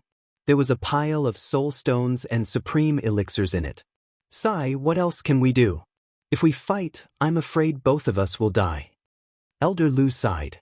In it, how can he be so strong? Bai Qianjun said unwillingly. He was an ancient sky pride, and ever since he came to this era, his life had been smooth sailing. He did not expect to lose so badly today. He could not even withstand a single attack from Chu Kuangren. That's right, how can he be so strong? Elder Lu could not help but lament. His gaze was extremely complicated. It would be great if this person was from the Dharma sect. Chu Kuangren alone is better than 10 young emperors. Bai Qianjuan's expression became even uglier when even his protector had such high praise for Chu Kuangren. At that moment, something strange happened. The sword in Bai Qianjuan's hand suddenly vibrated. Chapter 140. A strange fluctuation suddenly spread throughout the entire Sword Prayer City. As if they were summoned, the swords in the city began to vibrate and buzz non-stop. What's going on? My sword is out of control. Me too. I've refined this flying sword for decades, and it's like an extension of my arm. Why is it not under my control now? At the Great Sword Tournament, the ringing of swords pierced the sky. Chu Kuangren, who was about to leave, also felt this fluctuation. In other words, he had already sensed it earlier. But now it was even stronger. The Descendant's self-sword in his sword case was trembling. Chu Kuangren took out the Descendant's self-sword and stroked its blade with his finger to calm it down. After a while, the sword finally calmed down. However, the swords of the other sword cultivators were different. The fluctuation in the distance grew stronger and stronger. Countless sword cultivators' swords flew out of control and hovered in the air. The sword cultivators at the scene were at a loss of what to do. The people of the Feng family looked into the distance, and their expressions changed drastically. That's the direction of the Sky-Fire Valley. It's the Sword Soul. Something has happened to the Sword Soul. Far away in the valley, a dazzling sword ray soared into the sky. Amidst the sword light, a translucent, crystal-like long sword materialized and shot toward the Great Sword Tournament. Behind the crystal long sword, several figures were chasing after it. The three people in the lead had extremely powerful auras. The Sword Soul is heading towards the Great Sword Tournament. I didn't expect the Sword Soul to be so powerful that it could tear through our formation. This is going to be troublesome. No matter what, we must get our hands on this Sword Soul. The Sword Soul is heading towards the Great Sword Tournament. This Sword Soul doesn't have a physical body, so it will definitely look for a sword to attach itself to. Lock down the entire Great Sword Tournament and don't let a single person or sword escape. The group of black-robed cultivators discussed among themselves. At that moment, the Sword Soul they were talking about, which was the crystal-like longsword, had arrived at the Great Sword Tournament. The long swords that were hovering in the air seemed to be extremely excited as they leaped towards the crystal-like longsword of their own accord. The crowd had an inexplicable feeling. Now, this group of swords were like hungry ghosts, and the crystal sword was a stunning beauty that could captivate one's soul. Clang, clang, clang, clang, clang. One by one, the long swords rushed towards the crystal long sword, as if they wanted to take this stunning beauty for themselves. However, because there were too many of them, the swords collided with each other, causing sparks to fly. Some of the swords with lower levels and inferior materials were directly broken into several pieces in the consecutive collisions and fell to the ground. The crystal sword dodged left and right among the countless swords, even releasing streams of sword energy to knock away the swords that approached it. Countless swords fought in the sky until their heads bled. The group of sword masters below were dumbfounded. At the same time, their faces were filled with confusion. Only a few knowledgeable sword cultivators could guess what was going on. That's a sword soul. Heavens, why is there a sword soul here? Sword soul? This is an existence that every sword cultivator dreams of. Once the sword soul is subdued and attached to the sword, the grade of the sword will increase rapidly, erupting with unimaginable power. It is even possible for it to become a sovereign weapon. What the hell is going on? The sword soul was a rare spiritual object in the world. In the last 150,000 years, the number of sword souls born could be counted with one hand. Who cares what's going on? Let's get this sword soul first. A sword cultivator made a move. He rushed out and grabbed the sword that belonged to him in the air. He activated his spiritual power, knocked away the other swords, and stabbed at the sword soul. Just as the sword cultivator was about to succeed, he was knocked away by a stream of sword energy. It was another sword cultivator who stopped him. Humph, you want the sword soul?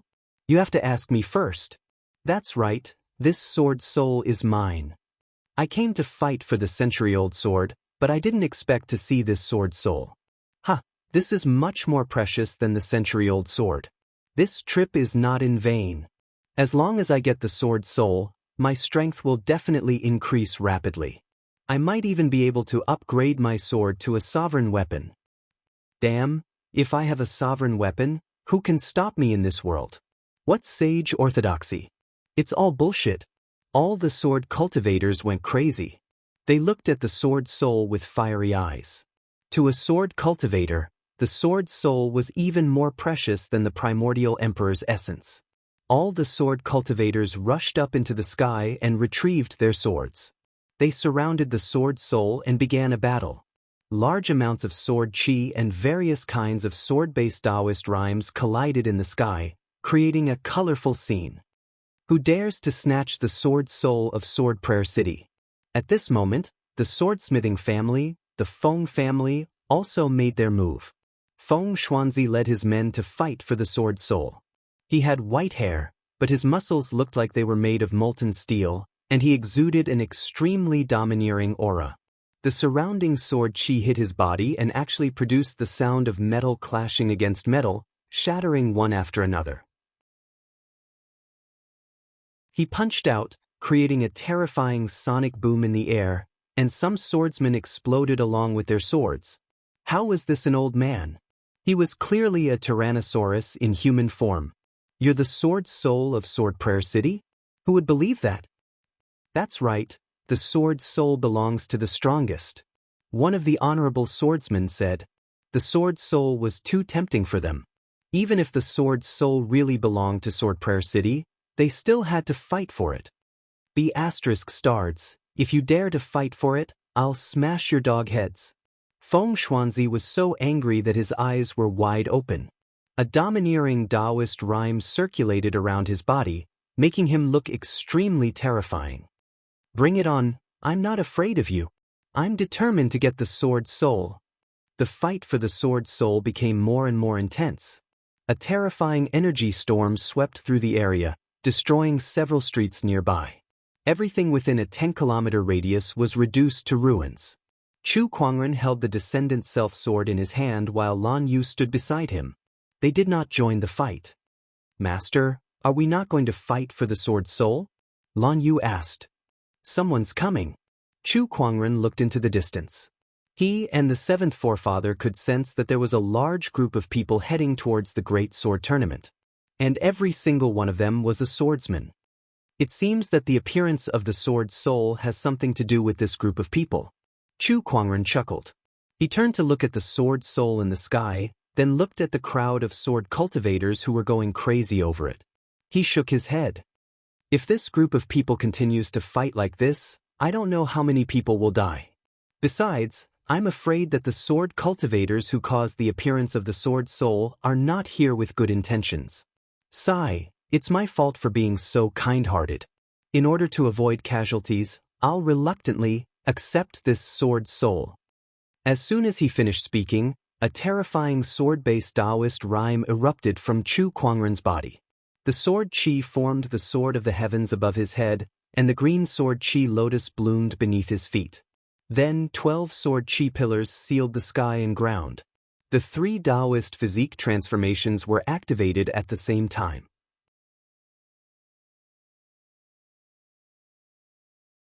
Chapter 141. Sword-based Taoist rhymes filled the air as the 3 great Taoist physique transformations were activated. The exquisite 9 orifices sword heart resonated with the sword soul, and the sword soul flew towards Chu Kuangren like a swallow flying into a forest. When the other sword cultivators saw that, how could they let the sword soul fall into someone else's hands? They all tried to stop it. If you want the sword soul, you'll have to ask for my permission first. That's right, this sword soul is mine. Even if it's Chu Kuangren, I'll fight for it. The group of sword cultivators tried to stop the sword soul, but before they could even get close to it, a surge of pressure surged towards them from all directions. Everyone, including the honorable swordsman, were frozen in midair. If you want to snatch it, you'll have to ask for my permission first. Chu Kuangren said calmly. In his 9-heaven sword prison, any cultivator, especially sword cultivators, would be suppressed by him. With his current cultivation level, even an honorable would be the same. All the sword cultivators' expressions changed drastically. They never expected Chu Kuangren to be able to suppress all the sword cultivators. After all, there were more than a dozen honorable swordsmen here, and the other battle monarchs and sword cultivators numbered in the hundreds. As expected of the exquisite 9 orifices sword heart, it's really powerful. Feng Xuanzi's expression turned serious when he saw that. He did not stop it because he could feel a terrifying aura locking onto him. It was the 7th forefather staring at him. Although the Black Heaven sect and Sword Prayer City were on good terms, Chu Kuangren was too important to the Black Heaven sect. Even if it meant offending the Sword Prayer City, they would still protect him. Whoosh!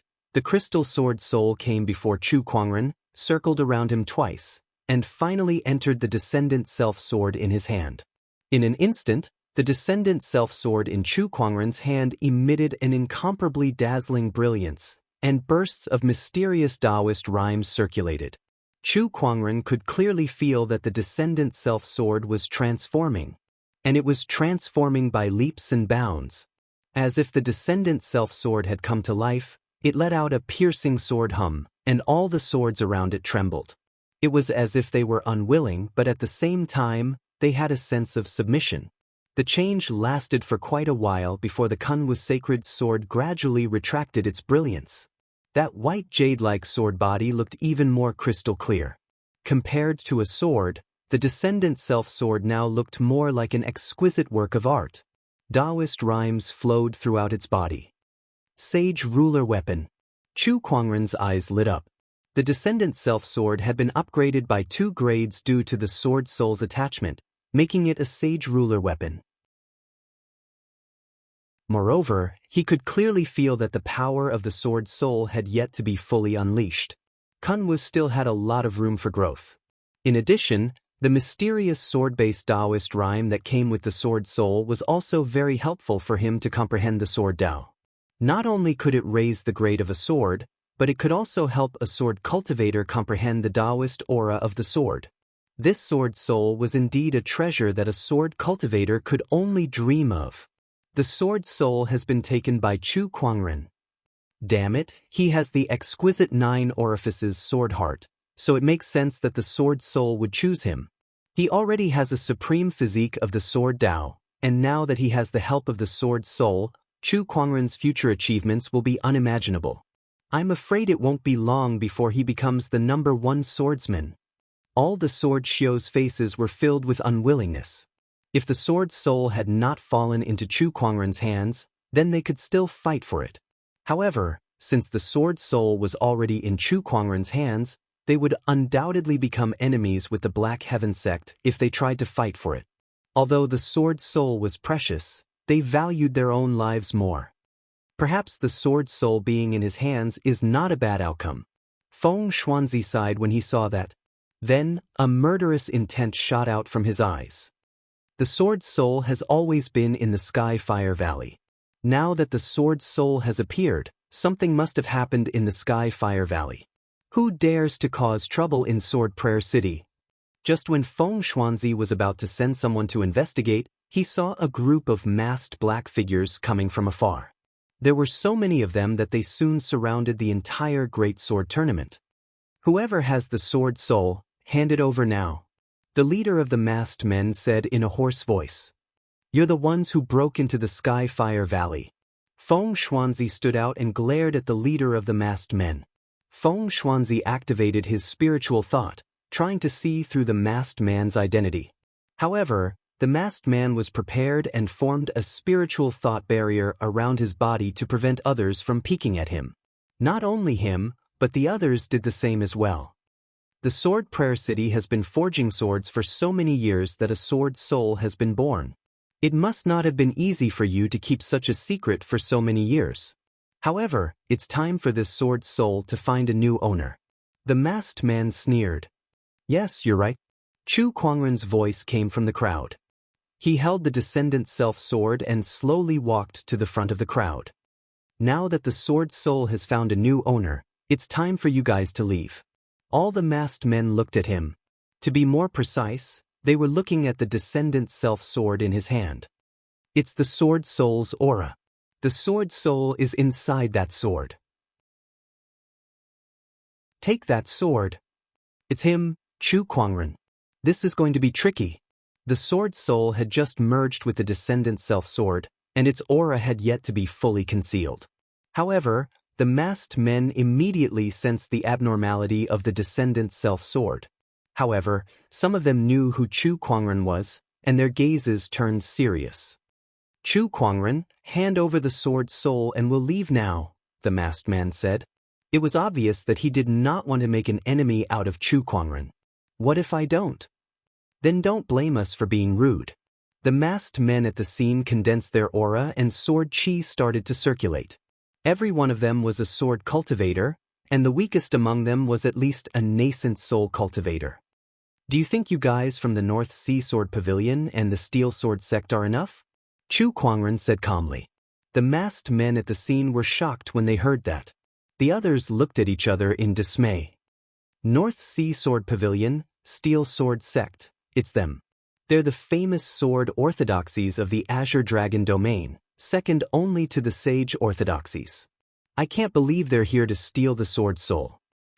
How did Chu Kuangren know?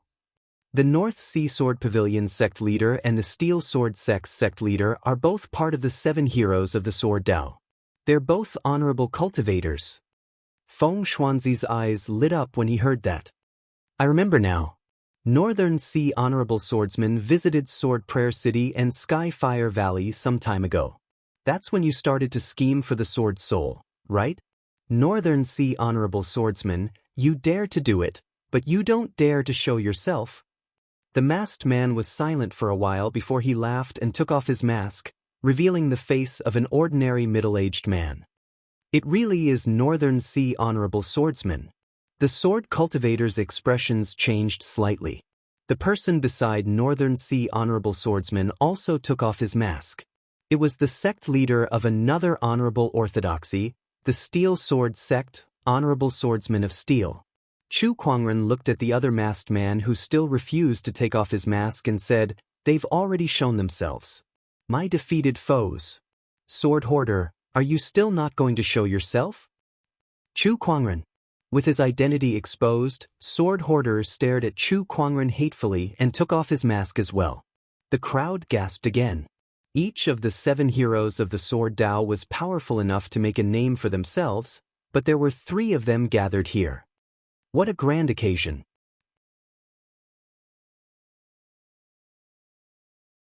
Chapter 142. Even honorable supremes couldn't see through my true identity, but I can't believe you, Chu Kuangren, managed to see through me. It seems like you have some kind of unique perception technique on you, Northern Sea Honorable Swordsman said as he looked at Chu Kuangren. Now that your identities have been exposed, are you guys not going to retreat? No, the sword soul is ours. Northern Sea Honorable Swordsman said. Sword chi swirled around his body as a surge of sword-based Taoist rhyme emanated. It was like a tsunami that shook the void. You guys want to go against the Black Heaven sect? Chu Kuangren raised an eyebrow in surprise. He did not expect Northern Sea Honorable Swordsman to be so bold. This is an era of great competition. It's not just you so-called sky prides. Everyone is fighting for opportunities of fortune, resources, and pride. If we're afraid of the slightest thing, we won't be able to reach the peak. I must get the sword soul. Northern Sea Honorable Swordsman's eyes lit up. The sword-based Taoist rhyme on his body grew colder. He had reached the level of an honorable supreme. The seventh forefather walked out of the void and looked at Northern Sea Honorable Swordsman. I didn't expect you to break through to the honorable supreme realm.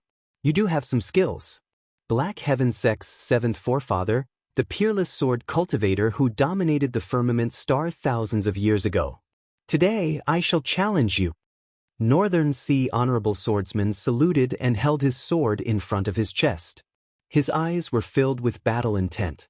He sent a telepathic message to Honorable Swordsman of Steel and Sword Hoarder. I'll hold the seventh forefather back. I'll leave Chu Kuangren to you guys. All right. Whoosh, Northern Sea Honorable Swordsman immediately dashed towards the seventh forefather.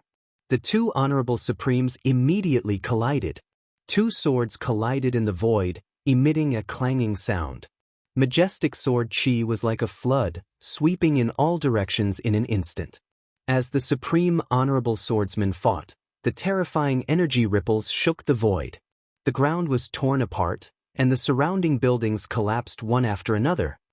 Chu Kuangren hand over the sword soul. Sword Hoarder held his sword and attacked Chu Kuangren. The pitch-black longsword in his hand was filled with ferocious chi. As for Honorable Swordsman of Iron, he also made his move.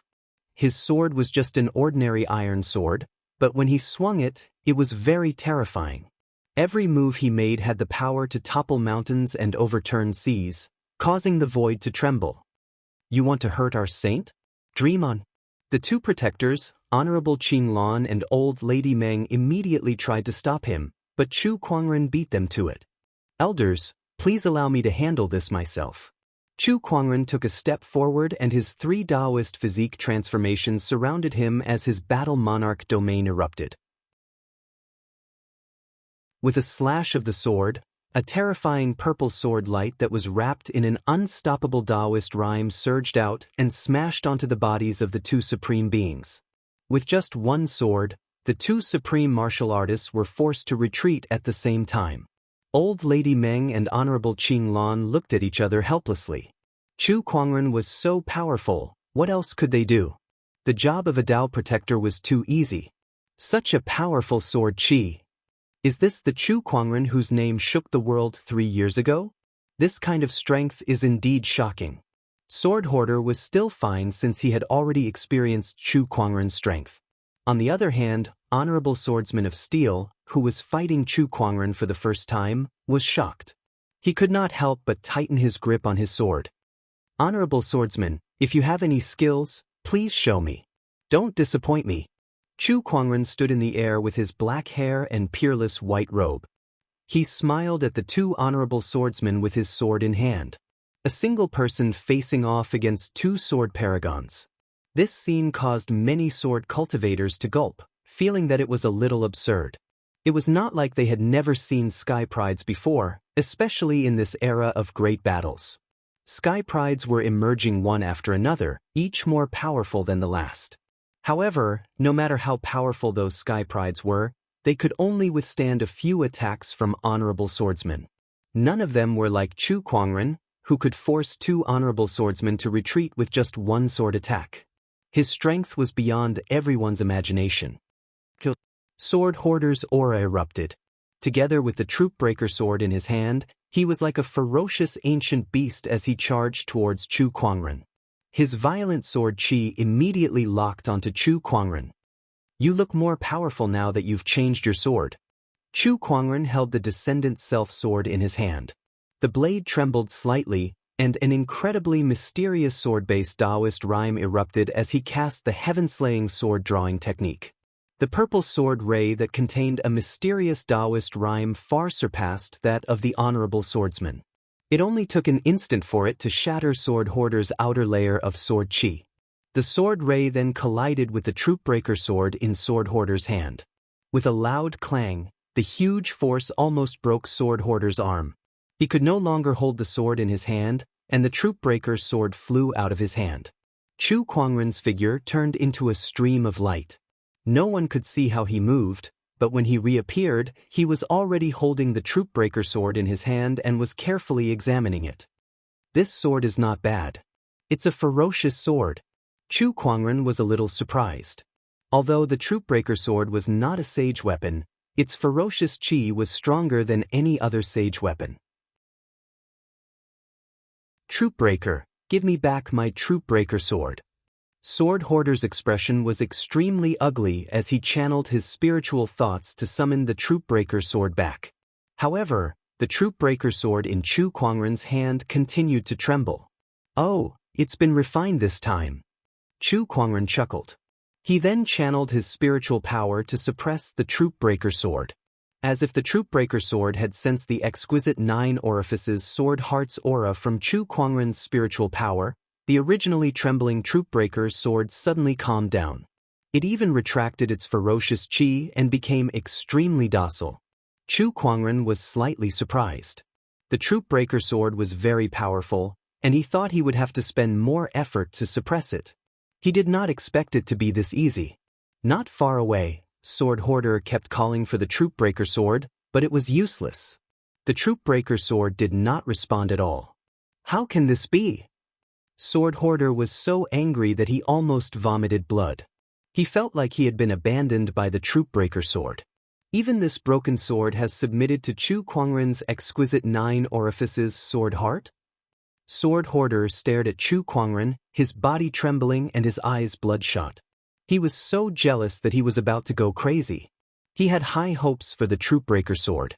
Out of all the swords he had collected, Chu Kuangren had chosen to refine the troop-breaker sword. He had nurtured the troop-breaker sword day and night, almost treating it like a lover. But now, the troop-breaker sword had only just met Chu Kuangren and was immediately attracted to him. It did not care about the friendship between them at all. Although swords did not have hearts, humans did. How could Sword Hoarder not be mad at the sight of this? The surrounding sword cultivators could not help but feel pity for Chu Kuangren. They were also amazed by Chu Kuangren's Taoist physique. The exquisite 9 orifices sword heart really lives up to its name. This physique is very helpful to sword cultivators, but it's a huge threat to other sword cultivators. That's right. The sword cultivators present secretly swore to themselves that if they ever met Chu Kuangren again, they would hide their swords first. Otherwise, they would have nowhere to cry if they lost their swords. Chu Kuangren looked at Sword Hoarder and smiled. You're too generous. A few days ago, you gave me a sword case and a dozen famous swords, and now you're giving me a sort of extreme ferocity. Sword Hoarder could not hold it in any longer. Sword chi surged around his body, and he used his palm as a sword to fight Chu Kuangren. However, a terrifying aura erupted from behind Sword Hoarder. Sword Hoarder, get out of the way! Honorable Swordsman of Steel yelled. He raised the iron sword in his hand high, and a majestic surge of Taoist rhyme and spiritual power erupted, forming a gigantic sword shadow. Chapter 143. The majestic sword shadow locked onto Chu Kuangren and slashed down. That sword attack was extremely terrifying. Even if it was not as powerful as an honorable supreme, it was not far from it. Chu Kuangren gripped the Descendant Self sword tightly and grinned. Now that's more like it. Heaven-slaying sword drawing technique. Chu Kuangren gripped the sword and swung it in one go. With the help of the sword soul, The Descendant's self-sword had been upgraded to the level of a sage ruler weapon. In addition to the 5 supreme foundation levels, Chu Kuangren's spiritual power was no weaker than any honorable. Moreover, his understanding of Dao techniques was too deep. He could easily use sage ruler techniques. Although he was only a battle monarch, the power of that sword attack was comparable to an honorable supreme. The blinding sword ray made all the sword cultivators squint unconsciously. The sword-based Taoist rhyme made their scalps tingle. Boom! With a loud explosion, the sword chi collided with the sword chi, setting off a violent shockwave. The ground was easily torn apart, and the surrounding buildings were destroyed like thin pieces of paper. A large number of sword cultivators were sent flying like broken kites, flying back and forth in the air, exclamations and cries of pain ringing incessantly. Watching the show was risky too. Many cultivators in the cultivation world had been killed by the shockwaves of battle. Theme run. It's too late. Hey, I'm flying. Oh my god, I was almost killed by the sword chi. The crowd of cultivators panicked. Even some of the honorable swordsmen felt their scalps go numb and their hearts palpitated. Boom. At that moment, a figure flew out from the violent energy storm and instantly landed on the street, kicking up a cloud of dust. Everyone took a closer look and gulped. The person who flew out was Honorable Swordsman of Steel. As one of the 7 heroes of the swordsmanship world, he was always in the limelight. However, his hair was disheveled, his body was covered in blood, and his luxurious robes were torn to shreds by the sword chi. His appearance could only be described in one word: pathetic. If he were to be described as more pathetic, it would be extremely pathetic. Chu Kuangren, venerable swordsman of iron, gritted his teeth and looked at the sky. All he saw was Chu Kuangren looking down at him. His eyes were calm and emotionless. Compared to Honorable Swordsman of Steel, who was in an extremely sorry state, Chu Kuangren's white robe was as clean as ever. It was as if he was a high and mighty deity. Too weak. These are the 7 heroes of sword doctrine? How disappointing. Chu Kuangren shook his head, his tone filled with disappointment. Then he looked at the other sword cultivators around him and said calmly, "I almost forgot, there's still you guys. Why aren't you guys attacking?" Many sword cultivators from the North Sea Sword Pavilion and Steel Sword Sect had come, and they were all at least at the nascent Soul Realm. However, these people were as silent as cicadas in winter. When they saw Chu Kuangren looking at them, each and every one of them trembled in fear. "Go. Everyone go. He's just a battle king warrior, we'll be able to exhaust him to death." Sword Hoarder roared. The group of sword cultivators looked at each other. No one dared to step forward. Too terrifying, too terrifying. Even the 7 heroes of the Way of the Sword could hang him up and beat him, and now you're telling me that he's only a battle king? Was it the world that had gone mad, or were they? Honorable Swordsman of Steel, send your people up. He's just a battle king warrior, we can exhaust him to death. Seeing that everyone was stunned, Sword Hoarder could not help but feel exasperated. He then turned around and said to the disheveled Honorable Swordsman of Steel. At that moment, one of the sword cultivators in the crowd suddenly said with a trembling voice, 3 years ago, he killed 100,000 demonic cultivators at the Weeping Demon Mountain. How can we possibly exhaust him to death? As soon as he said that, everyone's body trembled as all the rumors about Chu Kuangren surfaced in their minds. 3 years ago, he was only a Paradise Realm cultivator, yet he was able to kill 100,000 demonic cultivators at the Weeping Demon Mountain. 3 years later, his cultivation base had become even stronger.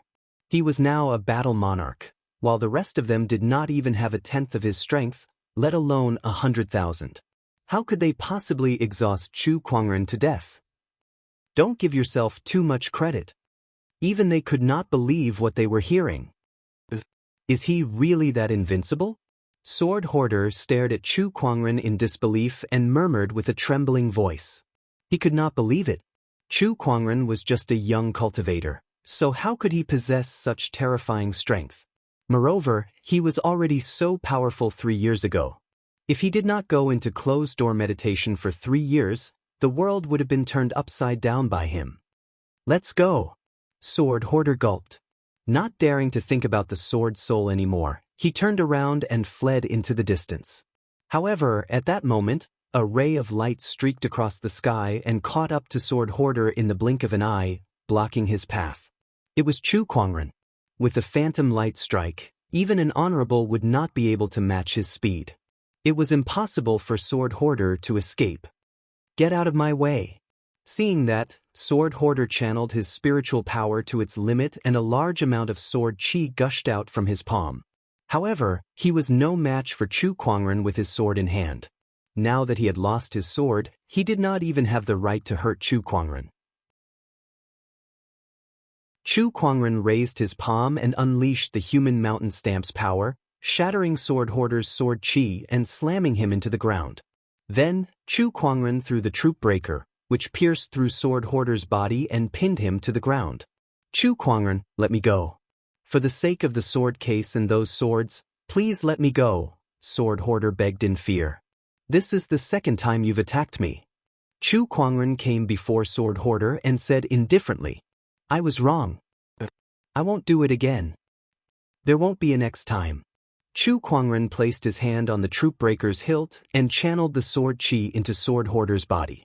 A large amount of sword chi burst out, and along with bursts of blood mist, Sword Hoarder's body was riddled with holes. One of the 7 heroes of the swordsmanship world had fallen. Not far away, a figure took advantage of Chu Kuangren killing Sword Hoarder to escape. It was Honorable Swordsman of Steel. When the surrounding sword cultivators saw this, their expressions changed, especially the disciples and elders of the Metal Sword sect. They could not believe it. Sect leader. D****, the sect leader ran away? D***, that shameless bastard. Chu Kuangren pulled out the troop breaker and sneered when he noticed Honorable Swordsman of Steel's escape. Idiot.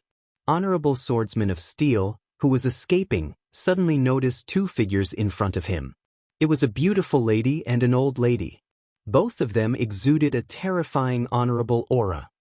D***, it's Chu Kuangren's protector. Honorable Swordsman of Steel's face turned pale. Those 2 were Honorable Qing Lan and Old Lady Meng. You think you can leave just because the bachelor sage didn't let you? Dream on. Honorable Qing Lan sneered and unleashed a palm attack. A white beam of light shot out and blasted Honorable Swordsman of Steel, who was already heavily injured by Chu Kuangren, backward. Then, a stream of light flashed across the void and arrived before Honorable Swordsman of Steel. Before he could react, he felt a chill on his neck and his life force was rapidly draining away. Before he died, all he saw was Chu Kuangren raising his palm towards him. There was a pitch-black whirlpool on his palm that looked like the mouth of a giant beast.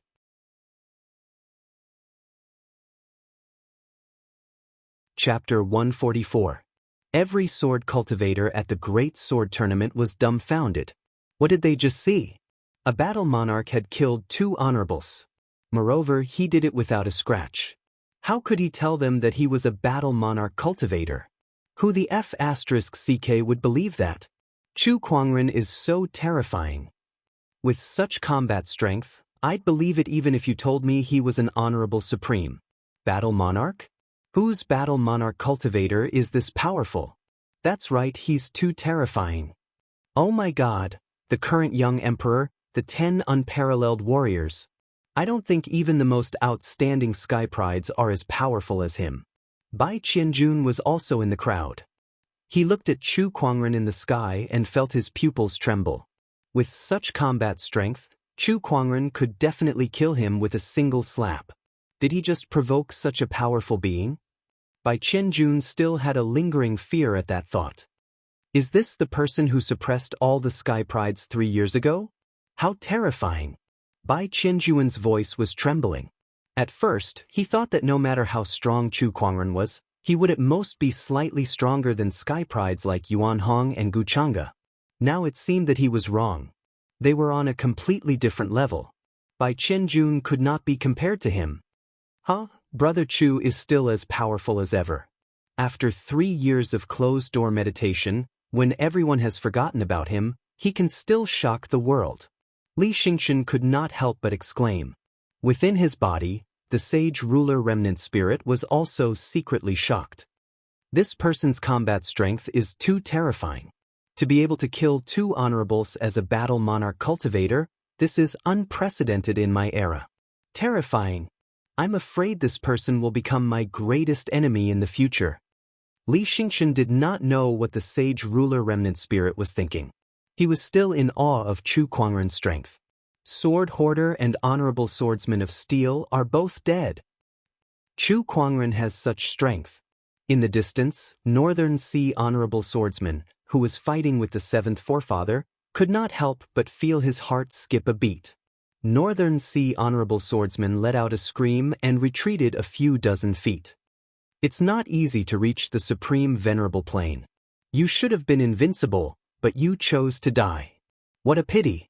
The 7th forefather held the green vine sword and looked at the North Sea Venerable Swordsman coldly. Although the other party was also an exalted supreme being like him, he was a veteran exalted supreme being, while the other party had clearly just advanced to this realm not too long ago. If they were to fight, the other party would not be a match for him at all. Supreme Honorable, the Northern Sea Honorable Swordsman laughed bitterly when he heard this.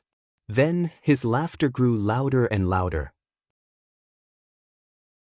Ha! The Supreme Honorable Swordsman sounds high and mighty, revered by billions of people. But in front of the sage he's just an ant. In the era of great battles, the stars shine brightly, but the world is still controlled by the saints. You and I are merely chess pieces in the hands of the saints. Not to mention that there are emperors above saints. Only by becoming an emperor could one break away from everything and rise above all living beings. Since this is an era of great competition, I naturally have to fight for that sliver of opportunity to become an emperor. Even if I die for this, I have no regrets. Northern Sea Venerable Swordsman spoke passionately, moving everyone. A ray of light appeared in front of Northern Sea Honorable Swordsman. Chu Kuangren looked at him indifferently. Of course, you can fight for it in the era of great battles, but the winner takes all. You've lost. Yes, I've lost. But Chu Kuangren, do you really think you can remain invincible forever? Northern Sea Honorable Swordsman gritted his teeth and said, I will suppress all enemies in this world. As soon as Chu Kuangren finished speaking, he raised his arm and channeled his spiritual power. A terrifying and boundless Taoist rhyme emanated, and a large amount of earth chi gathered in his palm. It turned into a majestic godly mountain that fell towards Northern Sea Honorable Swordsman. That godly mountain was too majestic. It was as if the entire void was about to collapse. Even the cultivators who were far away could feel the immense pressure. Their knees trembled, and their faces turned as white as a sheet. As for Northern Sea Honorable Swordsman, who was previously injured by the 7th forefather, his entire body was crushed into the ground by the godly mountain. His body exploded, and a large amount of blood mist dyed the ground red. He had fallen. Chu Kuangren had killed another honorable swordsman. Sword Hoarder, Honorable Swordsman of Steel, and Northern Sea Honorable Swordsman had fallen one after another. What was there to fight? What was there to fight? They did not even dare to run away now. As long as they were not blind, they could see the 12 towering sword chi pillars that sealed off the surrounding space. They knew that with their cultivation level, they would not be able to escape from Chu Kuangren's 9 Heaven Sword prison transformation. Now, you guys are the only ones left. After Chu Kuangren had killed the 3 honorables, he looked at the remaining sword cultivators with a playful look on his face. The sword cultivators shuddered and their hearts raced. They knew that the time to decide their fate had come. Leave your yin and yang rings behind and get lost, Chu Kuangren said. The crowd felt a sense of relief as if they had instantly ascended from hell to heaven. They could not contain their joy. They had survived. They had survived Chu Kuangren's attack. Yes, yes. Thank you, Brother Chu, for sparing our lives. The sword cultivators left their yin and yang rings behind and quickly ran away. Buzz, a ray of sword chi flashed past and tore a sword cultivator in half. A large amount of blood mist sprayed out, scaring a few sword cultivators to the ground. Chu Kuangren, You went back on your word. One of the sword cultivators said angrily. Chu Kuangren said calmly, I'm a man of my word, but if anyone wants to take advantage of the situation, I won't be merciful. The crowd looked at the person who was killed and realized that he did not take off his yin and yang ring and wanted to leave with the crowd. Only then did they understand what Chu Kuangren meant by taking advantage of the situation. At that moment, those who wanted to do the same immediately gave up on the idea and obediently took off their yin and yang rings before leaving. Not long after, the crowd of sword cultivators quickly left the scene, leaving behind a pile of yin and yang rings on the ground. There were at least 1,000 of them. Chu Kuangren smiled happily and kept all the yin and yang rings.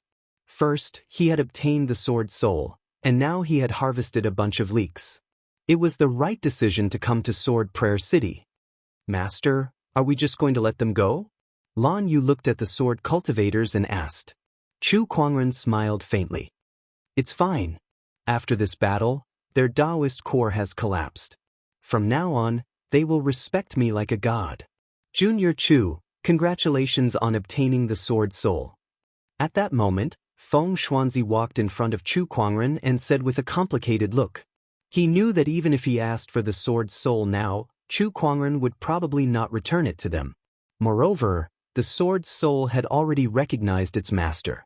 As long as Chu Kuangren did not die, the sword soul would forever belong to him. No other sword cultivator could take it away. The sword soul has suddenly appeared. Sword Prayer City must have encountered some trouble. Do you need my help? Chu Kuangren said. After all, he had taken their sword soul, and the Black Heaven sect was on good terms with Sword Prayer City. It was only right for him to help solve some problems for Sword Prayer City. Someone just came to report that the North Sea Sword Pavilion and Steel Sword sect had joined forces to break into Skyfire Valley to steal the sword soul. Fortunately, there were not many casualties. Thank you for your concern, Feng Xuanzi said. Sword Prayer City has forged many famous swords for generations. Most of the famous swords in the world originate from Sword Prayer City. It can be said that this is the place where swordsmanship is concentrated. Thousands of years ago, a sword soul was born here. Originally, we planned to find a suitable casting material and forge a divine sword for the sword soul. Who would have thought that something like this would happen first? What fate!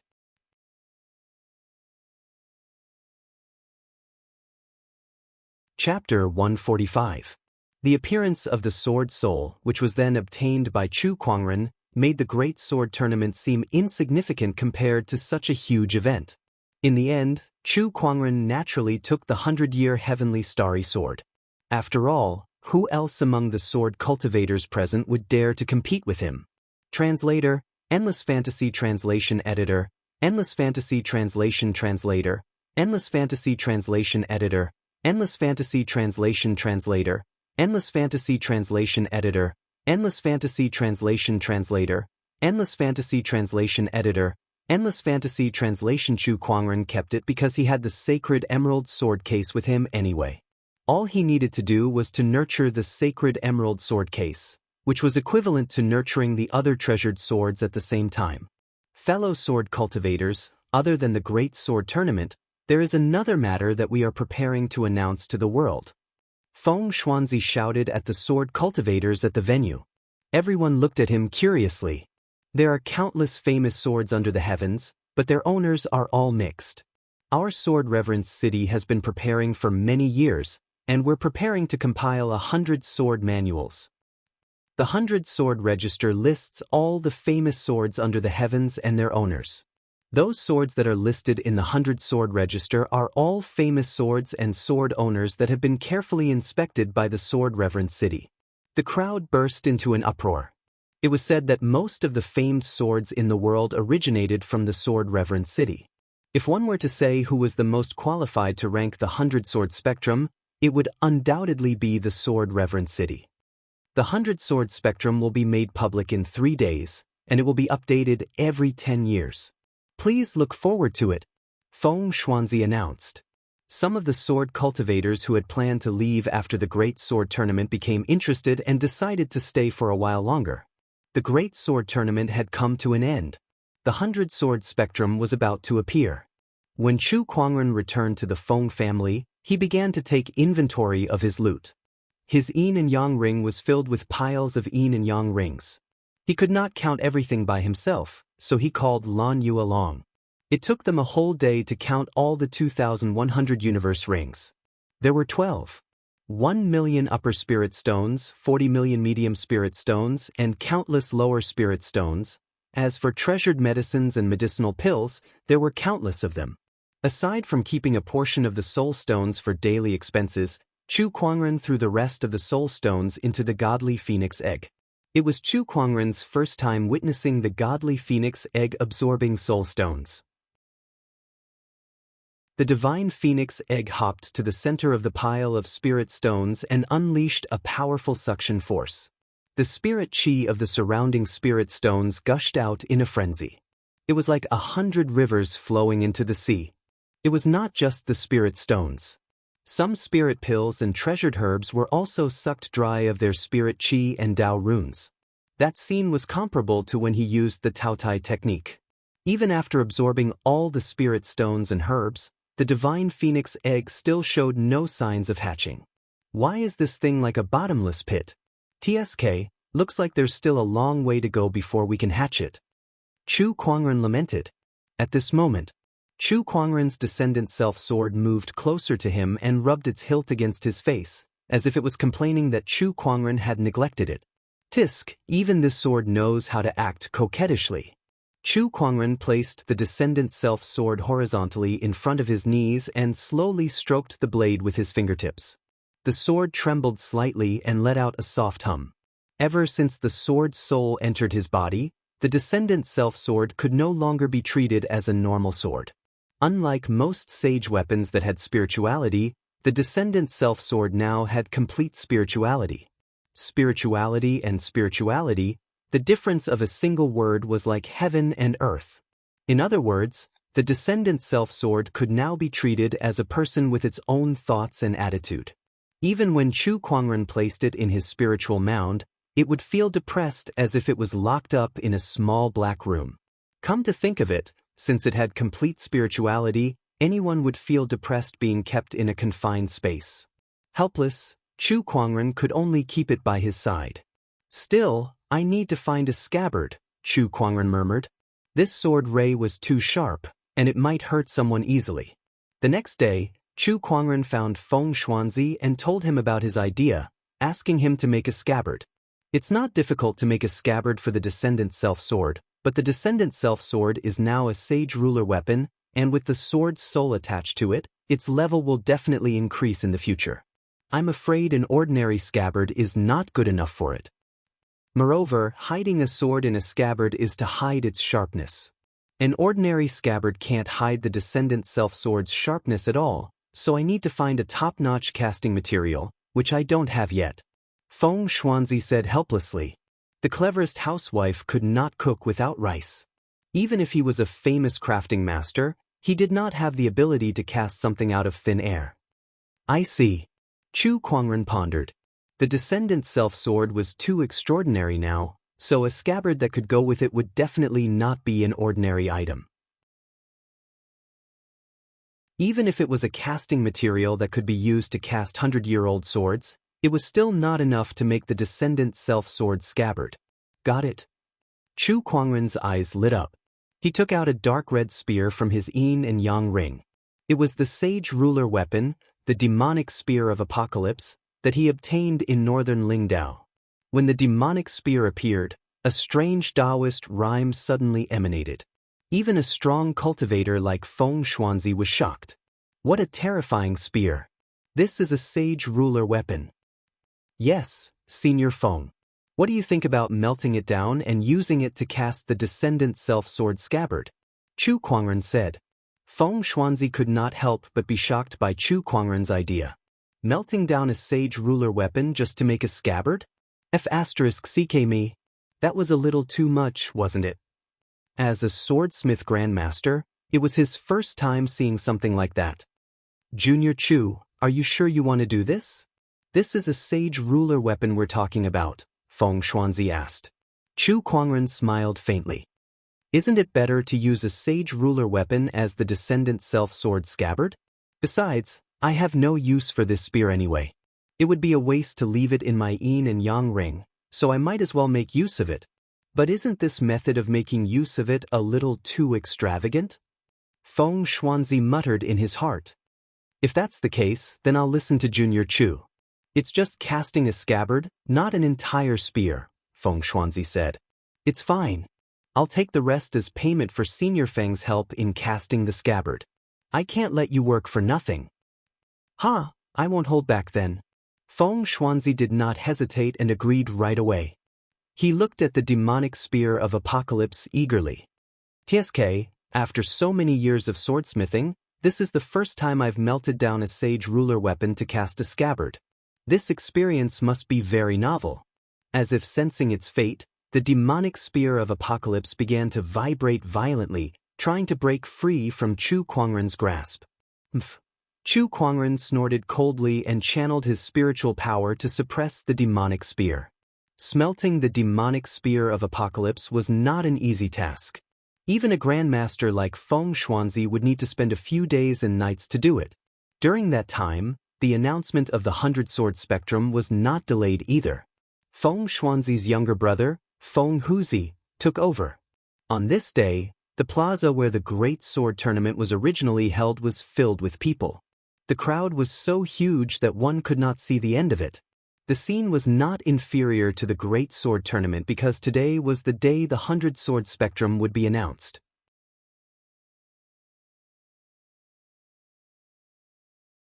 Chapter 146. Guess who can be ranked in the 100-sword spectrum? Although this sword manual was compiled by the Sword Reverend City, who knows if they added in their own ideas? If this sword manual doesn't gain everyone's approval, it's no different from a piece of scrap paper. That's right. In the end, it still depends on the quality of this sword manual. In the public square of the Sword Reverend City, countless sword cultivators were discussing fervently. Not long after, the disciples of the Feng clan finally appeared under the expectant gazes of the crowd. They took out a sword manual and hung it on the wall. A huge sword manual appeared in front of everyone. The names of the famed swords and their owners were all listed on it. Everyone immediately looked at the first line of the swordplay manual. That was the first position. Number 1 in the 100-sword spectrum. Kunwu sword. Everyone looked at each other in confusion. Have you heard of the Kunwu sword?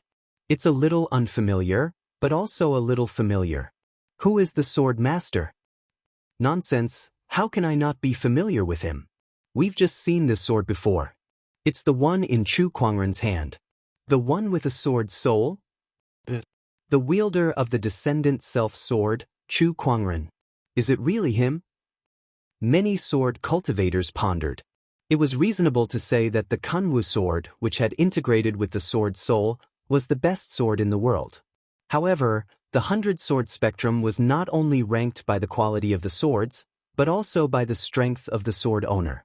Chu Kuangren could be ranked as the best swordsman in the world? Everyone was doubtful. However, when he recalled how Zhang Xian had defeated the 7 heroes of the Way of the Sword a few days ago, he couldn't help but shudder. He was starting to believe in Zhang Xian. Damn it, this guy can't be treated as an ordinary member of the younger generation. He's ranked first, and I'm speechless. Quick, look who's in second place. The 100-sword spectrum is ranked second, the Imperial Sun Sword. Its wielder is Murong Feng, the Black Warrior region's revered swordsman Murong. This person is a supreme revered martial artist. The Imperial Sun Sword in his hand has defeated countless revered swordsmen over the years. In third place is Honorable Xian Qi's Purple Star, the number 1 honorable swordsman in our Azure Dragon domain. I can't believe he's ranked behind Chu Kuangren. The crowd continued to read along the 100 swords register, and the names of the famous swords and their owners gradually came into view. Aside from the fact that Chu Kuangren was ranked first, which was still controversial, the rest of the rankings were acknowledged by many. The value of this 100-sword spectrum was very high. It was conceivable that if the 100-sword spectrum were to be circulated, it would definitely cause a great sensation in the world, especially in the world of swordsmanship. Among the crowd, Chu Kuangren had also seen the 100-sword spectrum. When he saw the sword masters on it, a hint of surprise appeared in his eyes. He discovered that among the 7 heroes of the sword, who were very famous in the Azure Dragon domain, apart from venerable swordsmen of 1,000 cries who managed to squeeze into the top 30, the rest were all ranked outside the top 50 in the 100-sword spectrum.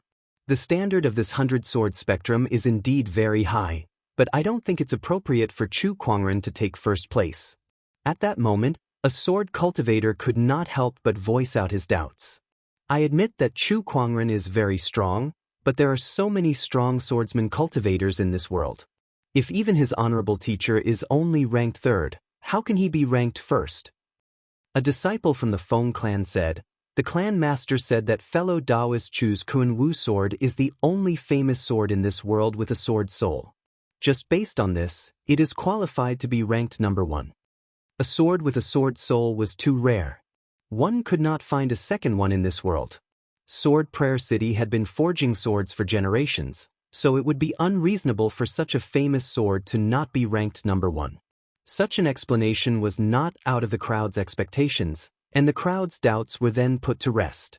After the 100-sword spectrum was announced, it gradually spread out.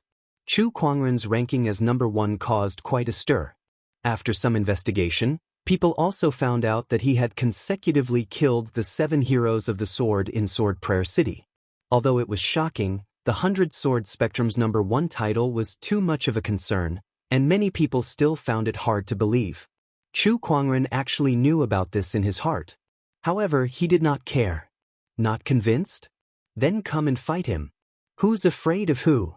Unless it was a sage, Chu Kuangren was confident that he could even fight an honorable supreme in front of him with the Kun Wu sword. This is the Kun Wu sword scabbard. On this day, Chu Kuangren received the scabbard sent by Feng Xuanzi. The scabbard was pure white and engraved with beautiful patterns. The half-melted demonic spear has finally completed the task of forging this scabbard. Little friend, would you like to try it? Feng Xuanzi said. Sure. Chu Kuangren nodded and took out the Kun Wu sword. The moment the sword appeared, an uncontrollable sharp qi permeated the air. The surrounding air seemed to be filled with countless tiny swords, and even Feng Xuanzi felt like his skin was being cut. TSK, if this sword didn't have a scabbard, it would definitely be very eye-catching. Feng Xuanzi was amazed. He also noticed that the Kun Wu sword's qi was stronger than it was a few days ago. This sword was still evolving. Even if it was slow, it was still happening. Chu Kuangren sheathed the Kun Wu sword into the scabbard. Suddenly, the sharp qi in the air dissipated, and the sword and scabbard fit seamlessly. It was perfect. The Kun Wu sword gently trembled, very satisfied with the scabbard. It was like a beautiful young lady who had received a set of beautiful clothes. It's very fitting. Thank you, Senior Feng. There's nothing to thank me for. I've taken the rest of the demonic spear's materials. I've earned a lot too. Feng Xuanzi laughed. Chu Kuangren laughed and continued to chat with Feng Xuanzi. Suddenly, Chu Kuangren and Feng Xuanzi seemed to have sensed something. They looked into the distance and saw a burst of light, and waves of Taoist rhymes reverberated in the sky. I, Whitelock, shall preach to the people in 7 days. An indifferent voice echoed throughout half of the Azure Dragon domain. The whole domain was shocked. Even Chu Kuangren was surprised. A sage had appeared. Whitelock sage is going to preach again, Feng Xuanzi exclaimed. Chu Kuangren's heart skipped a beat. Again? Yes, Whitelock sage is different from the other sages. He will appear every once in a while and preach for the welfare of the people. The last time he preached was 100 years ago. I see. Chu Kuangren was a little interested. Are there any conditions to listen to the sage's preaching? Of course. As the saying goes, Taoism cannot be taught easily. Without a certain level of cultivation and understanding of Taoism, one can't listen to the sage's preaching. If one forcefully listens to the sage's preaching, even their Taoist core may be affected. Feng Xuanzi said. Chu Kuangren nodded slightly and said, a sage's preaching is a grand event. Besides, There are some things that I'd like to ask the sage for. Senior Feng, I shall take my leave now. Alright, I won't keep you. Listening to the sage's preaching was an opportunity of fortune, so Feng Xuanzi naturally would not hold Chu Kuangren back and ruin his opportunity of fortune. The news of the sage's preaching spread throughout the world in just a day. Many cultivators rushed to the sage's Taoist grounds. Whitelock Sage is preaching again. Let's go and listen. My cultivation wasn't strong enough last time, so I couldn't listen to the sage's preaching. This time, I can't miss it.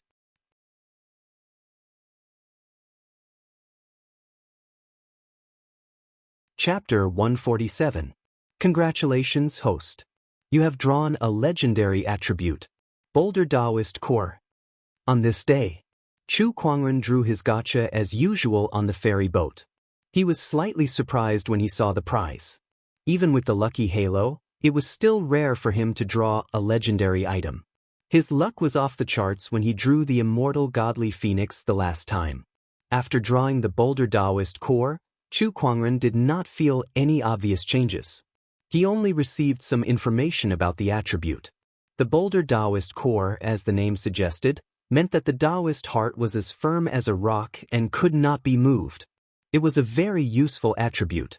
There was a saying in the cultivation world that techniques were easy to learn, but the Taoist heart was hard to cultivate. The Taoist heart was very important to a cultivator. A cultivator with a strong Taoist heart might not be able to reach the peak in the future, but every powerful cultivator who stood at the peak would have a strong Taoist heart. Seventh Forefather, do you know anything about this Whitelock Sage? Chu Kuangren asked on the ferry boat. The seventh forefather appeared and nodded. Whitelock Sage is quite famous in Firmament Star. Of course I know about him. This person does not belong to any orthodoxy, but he would preach to the masses every once in a while and has accumulated a lot of merit points. Many powerful cultivators have listened to this person's preaching. It's no small matter that he has students all over the world. Chu Kuangren noticed a phrase that the seventh forefather mentioned and asked, "Preaching to the masses can accumulate merit points?" The seventh forefather nodded. Of course, but only the first preaching is the most effective. That's why many sages preach to the masses when they become sages to accumulate merit points. Later on it gets lesser. It's very rare to see someone like Whitelock Sage who preaches to the masses every once in a while. He's probably the only one in this world. Chu Kuangren nodded. That's interesting. Does he have a purpose for accumulating merit points? Although merit points are mysterious, ordinary merit points are useless to sages unless it's a huge amount of merit points. I guess Whitelock Sage just likes to collect it. Perhaps. Chu Kuangren stopped thinking about it. The place where Whitelock Sage preached was located in a mountain range.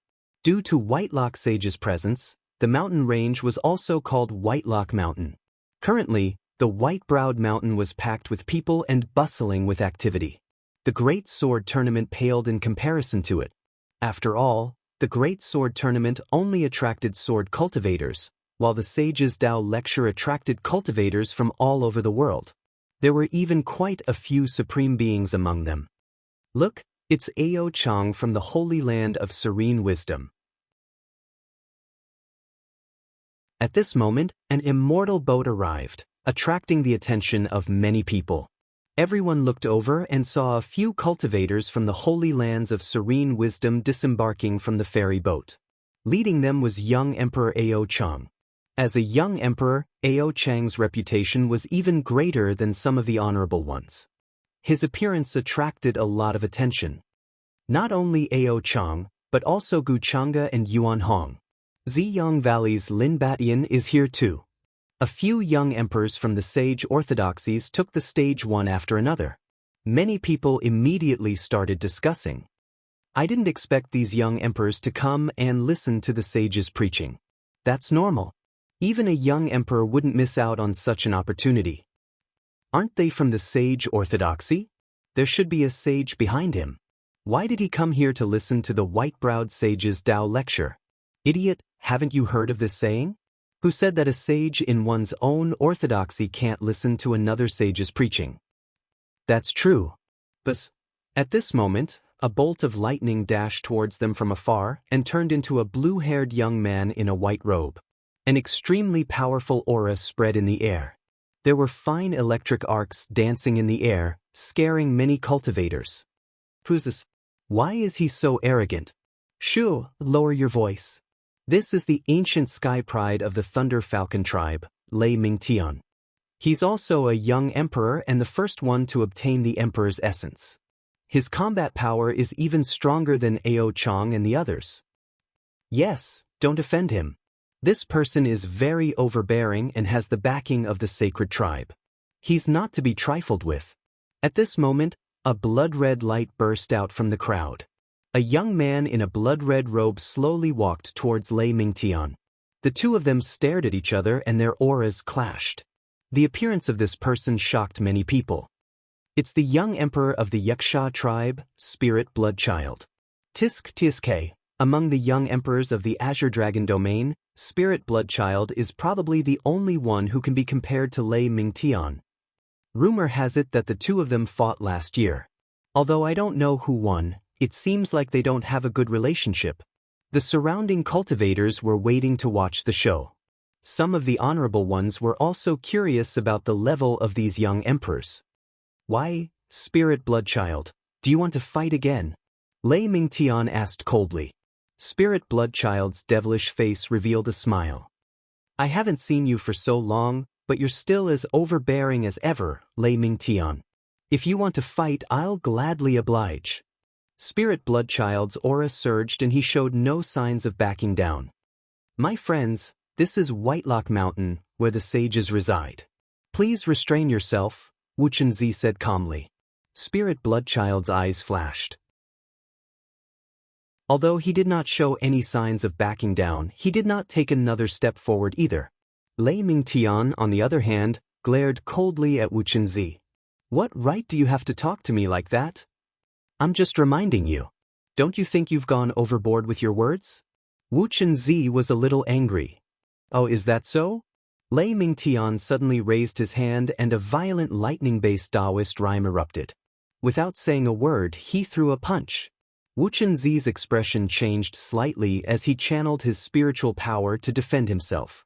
However, when the two forces collided, Wu Chenzi was forced back dozens of feet. Fine electric arcs danced on his body as he was injured in one move. Lei Mingtian's strength shocked the crowd. Even Wu Chenzi was surprised. They were both young emperors, but Lei Mingtian's strength was at least one level higher than his. Gu Chang'e, Yuan Hong Ao Chang, and the other young emperors were stunned and their expressions became extremely serious. This Lei Mingtian's strength cannot be underestimated. I'm afraid he's on par with an honorable. If I were to fight him, my chances of winning are not high. He's indeed the first young emperor to obtain the emperor's essence.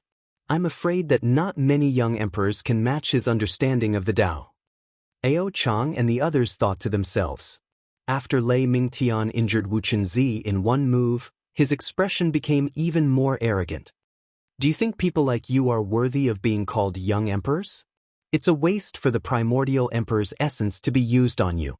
His words were not only directed at Wu Chenzi, but also at Ao Chang, Yuan Hong and the others. The young emperor's expressions turned ugly in an instant. They glared at Lei Mingtian with anger in their eyes. Even the guardians behind them were furious. However, this was a matter between the younger generation, so it was not appropriate for the guardians to intervene. Moreover, Lei Mingtian's guardian was also secretly watching them. Damn it, I really hope that someone will come out and teach this Lei Mingtian a lesson. He's so infuriating. One of the guardians cursed in the void.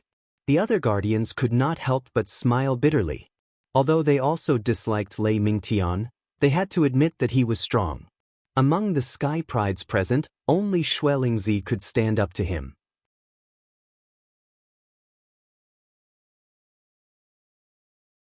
Chapter 148. Just as young Emperor Lei Mingtian was acting arrogantly. In the sky above Whitelock Mountain, a ferry boat arrived, and a man and a woman slowly walked down from it. Both of them were peerlessly beautiful. Upon seeing these two, Gu Chang'e and the other young emperor's expressions changed slightly. They stared at the newcomer with fear in their eyes. This scene was noticed by many cultivators. Everyone was stunned. Even when Lei Mingtian was so domineering, Gu Chang'e, Ao Chang, and the others were only wary of him. How could they be afraid of this newcomer? By the heavens, who is this person? Many people were bewildered. However, some of them recognized the newcomer. It's him, the Black Heaven sect's elder's senior brother, Chu Kuangren. The crowd was in an uproar. Chu Kuangren had been in closed-door meditation for 3 years, but he had defeated several young emperors the moment he came out.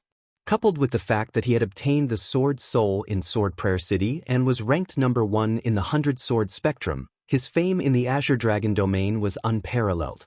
It's been 3 years. This guy has finally appeared. I didn't believe it when they said that Chu Kuangren has a godly appearance, but now that I've seen him, he really does live up to his reputation. He's so extraordinary. Chu Kuangren is here too. This is going to be even more exciting.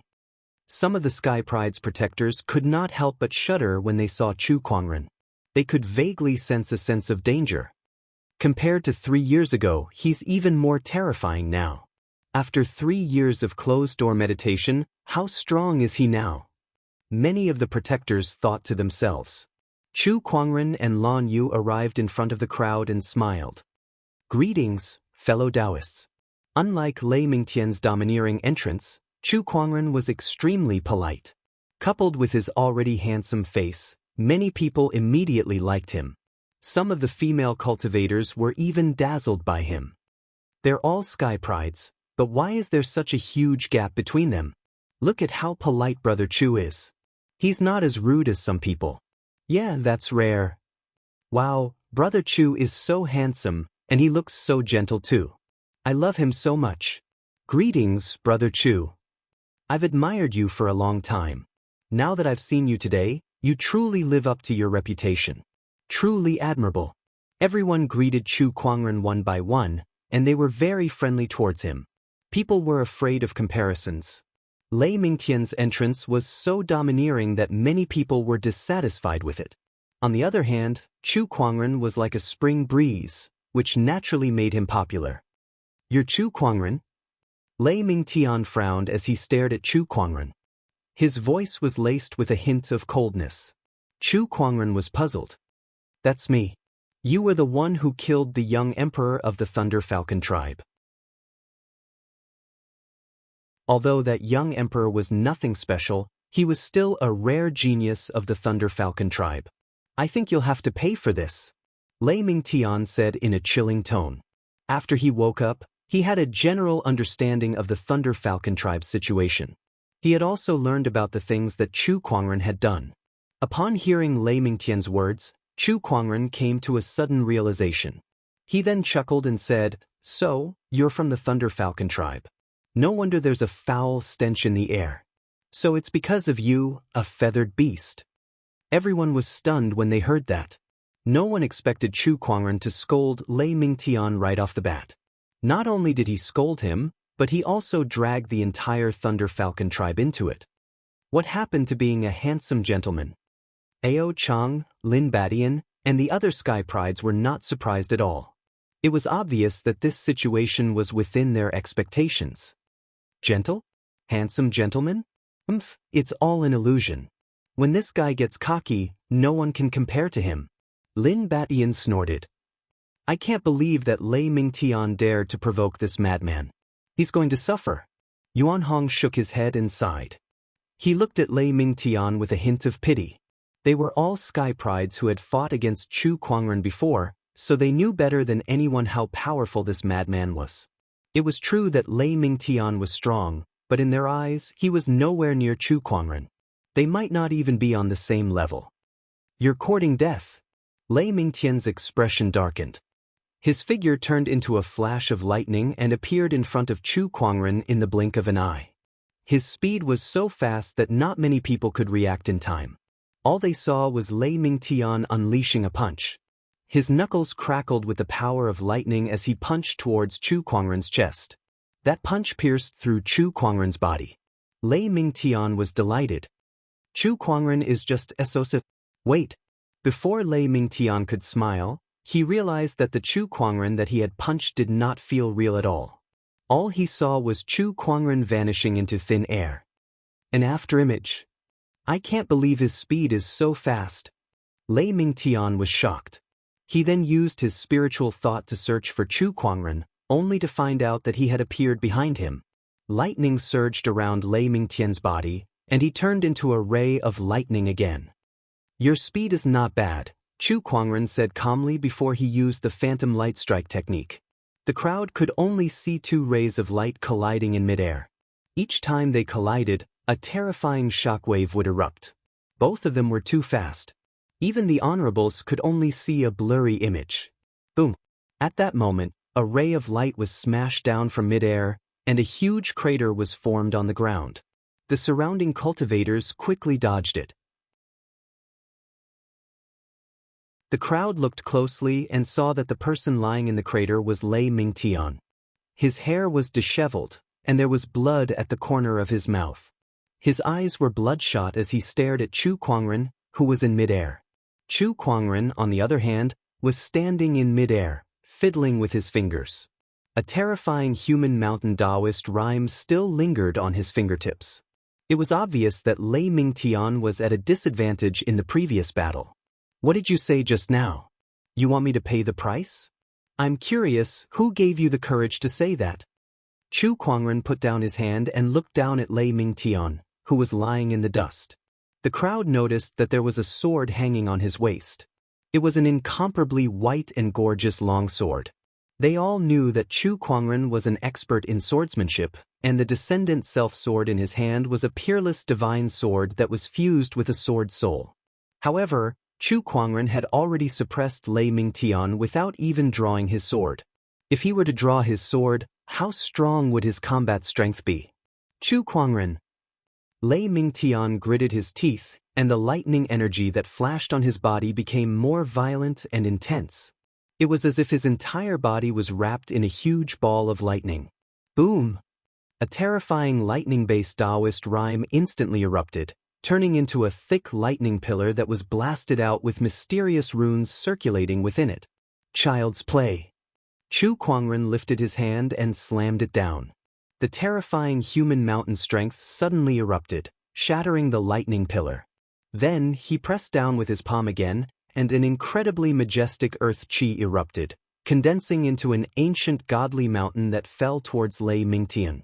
The human mountain strength was incredibly majestic, and its chi was locked onto Lei Mingtian, making it impossible for him to evade. In the face of such a powerful attack, Lei Mingtian tried his best to defend himself, and the violent lightning struck the godly mountain one after another.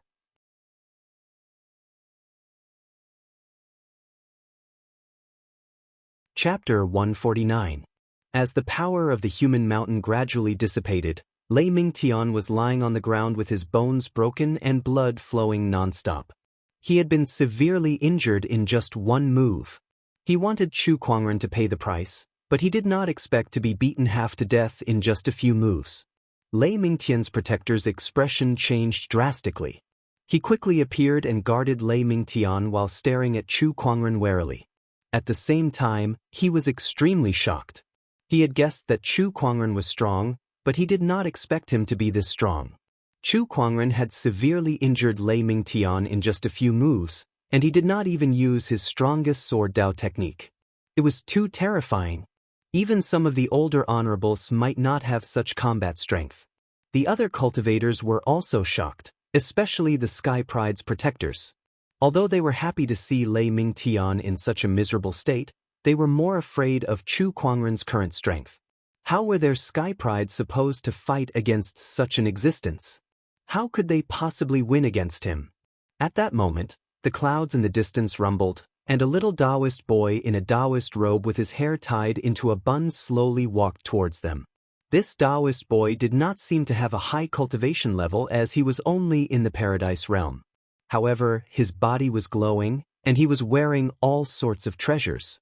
The horsetail whisk in his hand was a rare sage weapon. Everyone could not help but feel a burning desire in their eyes. They could not wait to strip the little Taoist boy clean and take all the treasures for themselves. However, what the little Taoist boy said next made everyone give up on that idea. My teacher is waiting inside. Please follow me. The little Taoist boy said to the crowd. As long as they were not stupid, they could guess who the teacher he was referring to was. It was the sage of Whitelock Mountain. This little Taoist boy was one of the sage's people. The crowd followed the little Taoist boy into the depths of Whitelock Mountain, including Chu Kuangren. He did not even look at Lei Mingtian, who was lying on the ground like a dead dog. To him, Lei Mingtian was like a pebble by the roadside. If it was in his way, he could just kick it away. No one would fight to the death with a pebble. Not far away, Ao Chang, Lin Badian, and the others could not help but sympathize with Lei Mingtian when they saw that. The only reason they were still alive was not because Chu Kuangren could not kill them, nor was it because Chu Kuangren was afraid of starting a war between the orthodoxies. It was because they were insignificant to Chu Kuangren. Whether he killed them or not depended on his mood. Thinking of this, the few of them looked at each other with sorrow in their hearts. The most devastating thing in this world was to treat the other party as a lifelong enemy, but the other party didn't even take you seriously. This was especially the case for geniuses like Ao Chang and Yuan Hong. To them, this was worse than death. Following the little Taoist boy, the group gradually entered the depths of the mountain range. But gradually, they realized that something was wrong. The deeper they went, the heavier their footsteps became. It was as if a mountain was pressing down on them, making it difficult for them to move. Some supreme martial artists who had been here before were not surprised by this situation. We're already within range of the Thousand Mountain Formation. A supreme being muttered, "What's a Thousand Mountain Formation?" Some cultivators were confused. The Thousand Mountain Formation is a formation set up by the sage. If you want to listen to the sage's Taoist teachings, you must first pass through this formation. That's right. The Thousand Mountain Formation only covers a radius of 1,000 feet, but every 10 feet is an additional mountain's force. That's why it's called the Thousand Mountain Formation. Even an honorable would find it difficult to pass through this formation. Some of the honorables who had been here before explained. Someone curiously looked at the little Taoist boy who was skipping around in front of them. Then why is he fine? He's just a Paradise Realm cultivator. Nonsense. He's a follower of the sage. How could the Thousand Mountain Formation affect him? Some cultivators noticed that the horsetail whisk in the little Taoist boy's hand was circulating with Taoist rhymes, helping him to offset the Thousand Mountain Formation's force. The Thousand Mountain Formation was only 1,000 feet wide. Most cultivators could cross 1,000 feet in the blink of an eye, but it was difficult for them to move an inch.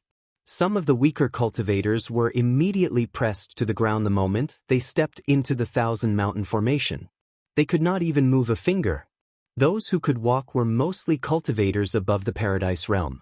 Even so, it was extremely difficult for them to walk as their spiritual power was being depleted rapidly.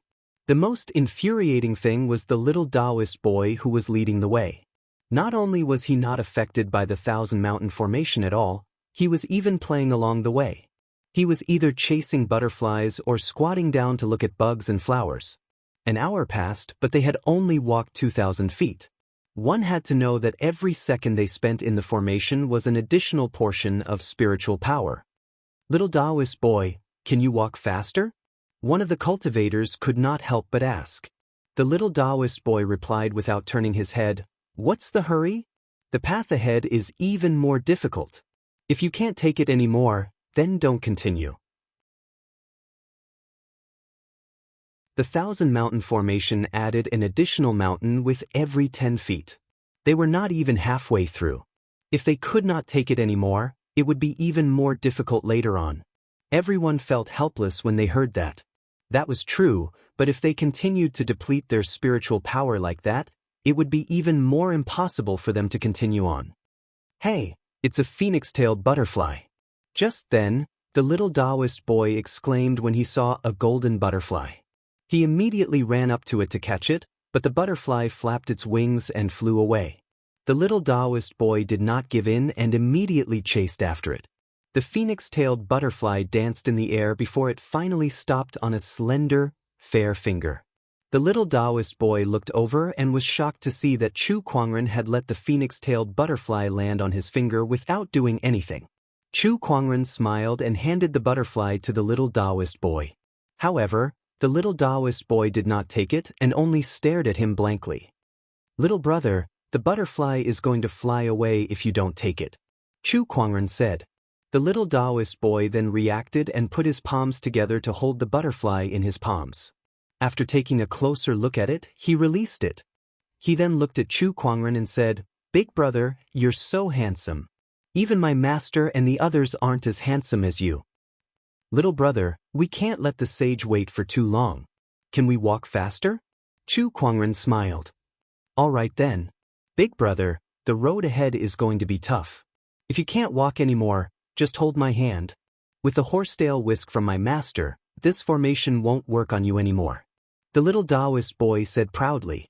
He even opened the back door for Chu Kuangren in front of everyone. That made many cultivators' mouths twitch and their hearts fill with jealousy. A good-looking person is always popular everywhere. This Chu Kuangren is too handsome. He won't even let a little kid go, one of the cultivators lamented. In fact, the little Taoist boy was not only attracted to Chu Kuangren's good looks, but he was also attracted to Chu Kuangren's banished immortal aura. The little Taoist boy was born pure and kind, so he instinctively felt close to this kind of aura that made him feel comfortable. Just like how the butterfly got close to Chu Kuangren. The little Taoist boy quickened his pace and the crowd followed.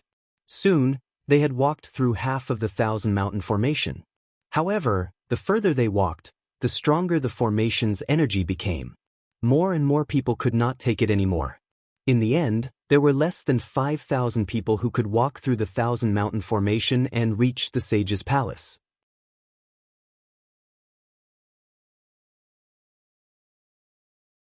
Chapter 150. I'm so tired. I'm so tired. I'm really tired. This Thousand Mountain Formation is too hard to walk. It's not easy to listen to a sage's Taoist preaching. In front of the sage's palace, almost half of the 5,000 people were lying on the ground, exhausted to the point of death. Even sky prides like Gu Chang'e and Ao Chang were panting slightly. It was obvious that they had used up a lot of energy and spiritual power. "Lan Yu, are you all right?" Chu Kuangren looked at Lan Yu, who was beside him. Her forehead was covered in a thin layer of sweat as well. "I'm fine. Big brother, you're amazing." At that moment, the little Taoist boy walked up to Chu Kuangren and said, "Your cultivation level is similar to theirs, but you're not tired at all." He pointed at Ao Chang, Lin Badian, and the other sky prides nearby. The faces of these people darkened. This brat. Why does he have to say it out loud? Maybe they're weak. Chu Kuangren smiled. Although they were in the same cultivation realm, their foundations were too far apart. Ao Chang and the others could not compare to him at all. Their faces turned even uglier when they heard him. They cursed in their hearts, "You're the weak one. Your whole family is weak." The crowd rested for a while before they looked at the majestic palace in front of them. Below the palace was a staircase that looked like it was made of white jade. The crowd gradually became excited. "Is this the place where the sage preaches? The sage will face it here.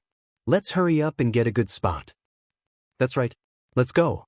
Some of the cultivators could not hold back their excitement and quickly stepped onto the staircase. However, after a few steps, they stopped where they were. Their faces were either filled with fear or ecstasy. What's wrong with them? Some of the cultivators who wanted to step onto the staircase immediately stopped and looked at the cultivators who seemed to be behaving strangely. The little Taoist boy said, "If you want to listen to the sage's Taoist preaching, you must not only pass the Thousand Mountain Formation, but also the mental staircase. There are 72 steps in the mental staircase. It can create all kinds of illusions to confuse you. If your Taoist core is not strong enough, you may fall into the illusion and be unable to extricate yourself. There are only two outcomes in this situation. The first is to be forcefully awakened by an external force. The second is to exhaust the spiritual power until the physical body dies." The little Taoist boy said with a smile. However, everyone felt a chill in their hearts. Walking on the mental staircase was actually life-threatening. The sage won't just watch us die, right? A cultivator swallowed his saliva and said, "There, look over there." The little Taoist boy pointed to the side of the palace. Everyone looked over and saw a pile of bones. Everyone had their own guesses. Those are the people who couldn't pass the test of the mental staircase and eventually succumbed to the illusion and died, the little Taoist child said. F***ck, I'm really going to die. Everyone looked at the stairs and felt a little scared. A sage's lecture was indeed a good opportunity, but no matter how good an opportunity was, it would not be worth it if he lost his life. For a moment, many people had already begun to give up. Chu Kuangren shook his head and laughed. The mental staircase, the mental staircase, the staircase that tests one's Taoist core. What a coincidence. Young master, I'll give it a try, Lan Yu said. Then, her figure flashed as she stepped onto the mental staircase. She took 36 steps in a row and only slowed down on the 41st step. The illusions were starting to affect her. This sister's Taoist core is so strong. Even an honorable can't walk as fast as her, the little Taoist child said in surprise. Even a woman like her has such a strong Taoist core. I'm a man, but I'm so scared. How embarrassing. One of the cultivators gritted his teeth and rushed up the stairs. That's right. Cultivation has always been a matter of defying the heavens and changing one's fate. If we're always so overcautious, we might as well go home and farm. It's just a mental staircase. I don't believe I can't get on it. My Taoist core won't allow me to retreat. Some of the cultivators cheered themselves on before they stepped onto the mental staircase one by one to begin the test. Ao Chang, Gu Chang'e, Lin Badian, and the others also went up. Some of the honorables seemed to be at ease. Perhaps their Taoist core was already extraordinary, or perhaps they had listened to the sage's Taoist preaching and experienced the mental staircase before. A large group of cultivators went through all kinds of illusions on the mental staircase. They all had different expressions on their faces. Some were terrified when they faced the things that they feared the most, while some were ecstatic when they fantasized about the glory of the world. One could see all kinds of emotions in life on the mental staircase. Chu Kuangren even saw a male cultivator pouting while hugging another male cultivator next to him and nibbling on him. The only thing missing was his clothes. It was obvious that he was mesmerized by some kind of illusion. Big brother, aren't you going to give it a try? The little Taoist child asked. I'll wait a little longer. Big brother, don't worry. I'll be here watching. If you can't get out of the illusion, I'll wake you up. The little Taoist child was thinking of opening the back door for Chu Kuangren again. There's no need for that. I just want to wait for that sister to finish before I go up, Chu Kuangren said as he looked at Lan Yu's back. He had to watch first to ensure that nothing bad would happen to Lan Yu. By the way, seventh forefather, a sage's Taoist preaching is rare. Why don't you guys go in and listen? Chu Kuangren said to the void. He saw that many of the Sky Pride's protectors had already made their moves. The seventh forefather and the other two appeared. They looked at the palace and hesitated for a moment before they nodded. All right, let's go in and listen then. The three of them were not afraid that something would happen to Chu Kuangren. After all, this was the sage's Taoist grounds. No one would dare to cause trouble here. Half an hour had passed, and the honorables had gradually passed the mental staircase. Only a few of them were still fighting against the illusion. Among them, the Sky Prides were the most eye-catching. After all, these people were the future of their orthodoxies. If they did not have a strong enough Taoist core, how could they become the pillars of their orthodoxies in the future? Phew, I've finally made it up. Lan Yu finished the last step and arrived at the entrance of the sage's palace. She turned to look at Chu Kuangren, who was at the bottom of the mental staircase, and nodded. Now that she's done, it's my turn. Chu Kuangren smiled and walked up the mental staircase. His action instantly attracted the attention of all the cultivators who had finished the mental staircase. Everyone wanted to know what kind of Taoist core this peerless Sky Pride with unparalleled talent and combat strength had. When he stepped on the first step, Chu Kuangren only felt the scene in front of him change. A huge wave of scorching flames appeared and rushed towards him. That's it? Chu Kuangren shook his head and steadied his Taoist core. He lifted his foot and walked into the raging flames, completely unfazed by the burning pain. Then Chu Kuangren saw all kinds of illusions. There were tsunamis, storms, earthquakes, peerless beasts, and all kinds of emotions that were intertwined with each other. It was only 72 steps, but it was as if he had experienced 72 seasons of life. He had seen delicacies, met beauties, been a high and mighty emperor, and also been a lowly beggar. However, no matter what kind of illusion it was, it could not make him pause for even a moment. His Taoist core was as firm as a rock, unshakable. His footsteps were light as he passed the crowd on the mental staircase. It was as if he was walking on an ordinary flight of stairs, and he quickly arrived beside Lan Yu.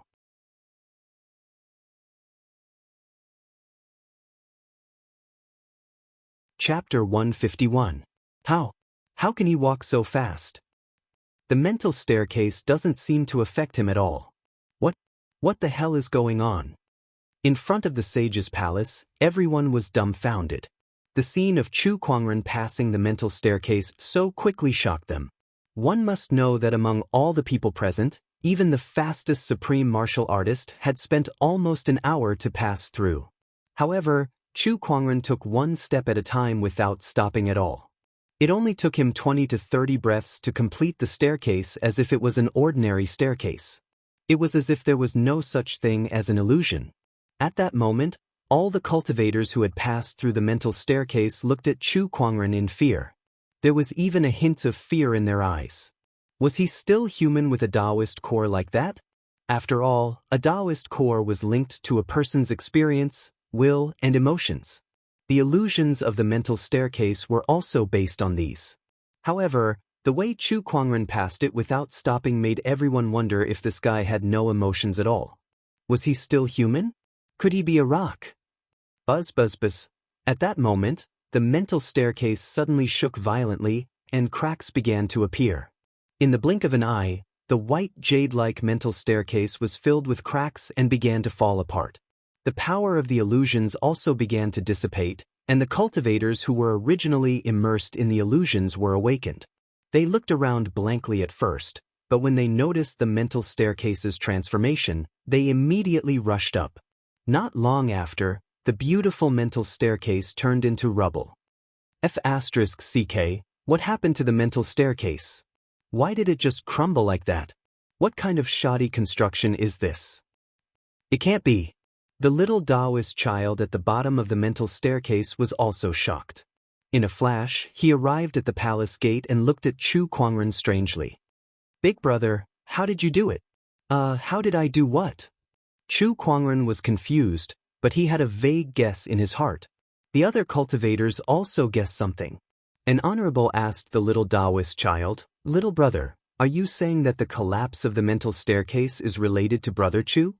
The little Taoist child nodded and said, "I heard from my teacher that this mental staircase can test a cultivator's Taoist core.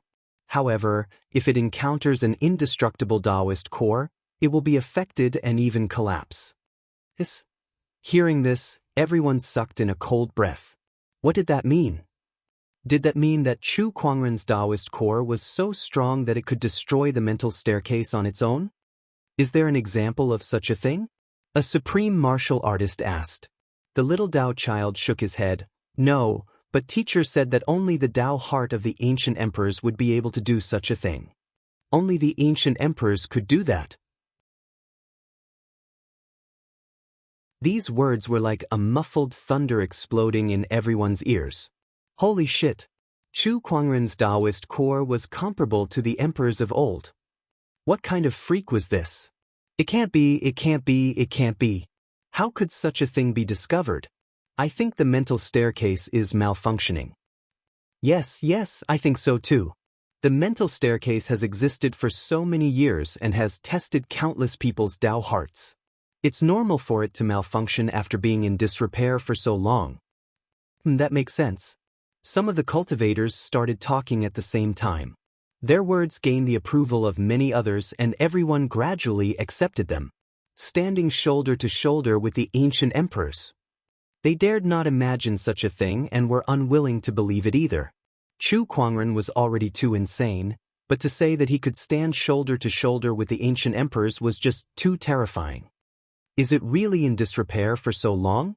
This mental staircase is a sage weapon after all. The little Dao child frowned and muttered with a twisted face. However, the cultivators who did not ascend the mental staircase could not care less. Now that the mental staircase was destroyed, they felt that this was a chance for them to listen to the sage's Taoist preaching without climbing the mental staircase. One by one, these cultivators dashed towards the palace gate. However, at that moment, an invisible force suddenly spread out from the palace, and those cultivators who tried to take advantage of the situation were all sent flying. Cultivators who have ascended the mental staircase may now enter the palace. As for the others, please leave. An old voice came from inside the palace. It was the Whitelock sage's order. Those cultivators who did not ascend the mental staircase were unwilling, but since the sage had spoken, what else could they say? They could only leave obediently.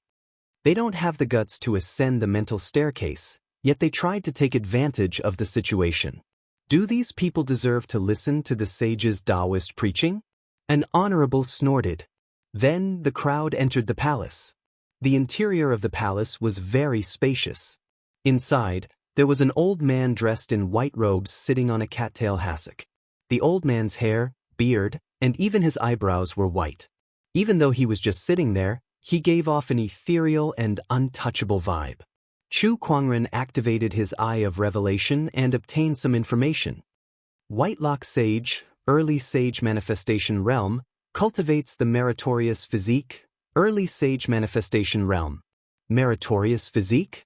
Those two keywords came into Chu Kuangren's sight. There were strong and weak sages too. The Early Sage Manifestation Realm was a normal sage, the Middle Sage was a great sage, and above the Late Sage was a sage ruler. As for the meritorious physique, it was a cultivation technique that was very rare. It was a merit technique that used merit to cultivate. No wonder this Whitelock sage often preaches and collects merits. So it's to cultivate this meritorious physique. Chu Kuangren murmured. At that moment, he felt a gaze fall upon him. It was the Whitelock sage. Chu Kuangren's heart was beating like a drum. Could this sage be blaming me for destroying his mental staircase? Fortunately, the Whitelock sage only glanced at him once before he shifted his gaze away. He then said to the crowd of cultivators, "The Taoist preaching is about to begin. Everyone, please find a seat and take a seat." The crowd found their seats and sat on the ground. Most of the honorables who had been here before rushed to a spot 3 meters away from the Whitelock sage and sat down. That spot was the closest to the sage, and it was also the best distance to listen to the sage's Taoist preaching. Chu Kuangren did not fight for a seat. Instead, he and Lan Yu found a random spot to sit down. Once everyone found their seats, the sage began his Taoist preaching. From the most basic cultivation realm to the final experience of becoming a sage, the sage explained every realm in great detail. As the sage preached, an incredibly mysterious Taoist rhyme permeated the entire palace. In an instant, a large amount of spiritual qi gathered towards the place, and a strange phenomenon of flowers falling from the sky and golden lotuses sprouting from the ground appeared. Chu Kuangren listened to the sage's preaching from the back and gained some insight.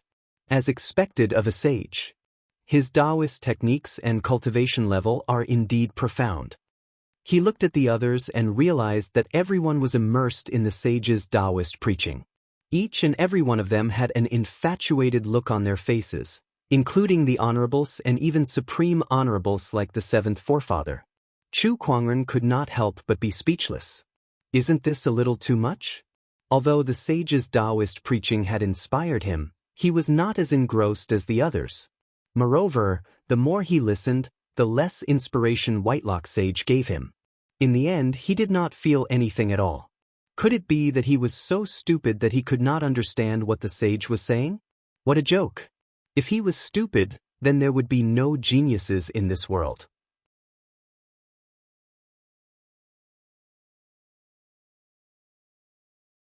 Chapter 152.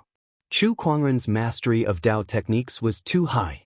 Especially after he had gone into closed-door meditation for 3 years to gain insights into the emperor's scripture, his understanding of Tao techniques was probably not far off from that of a sage.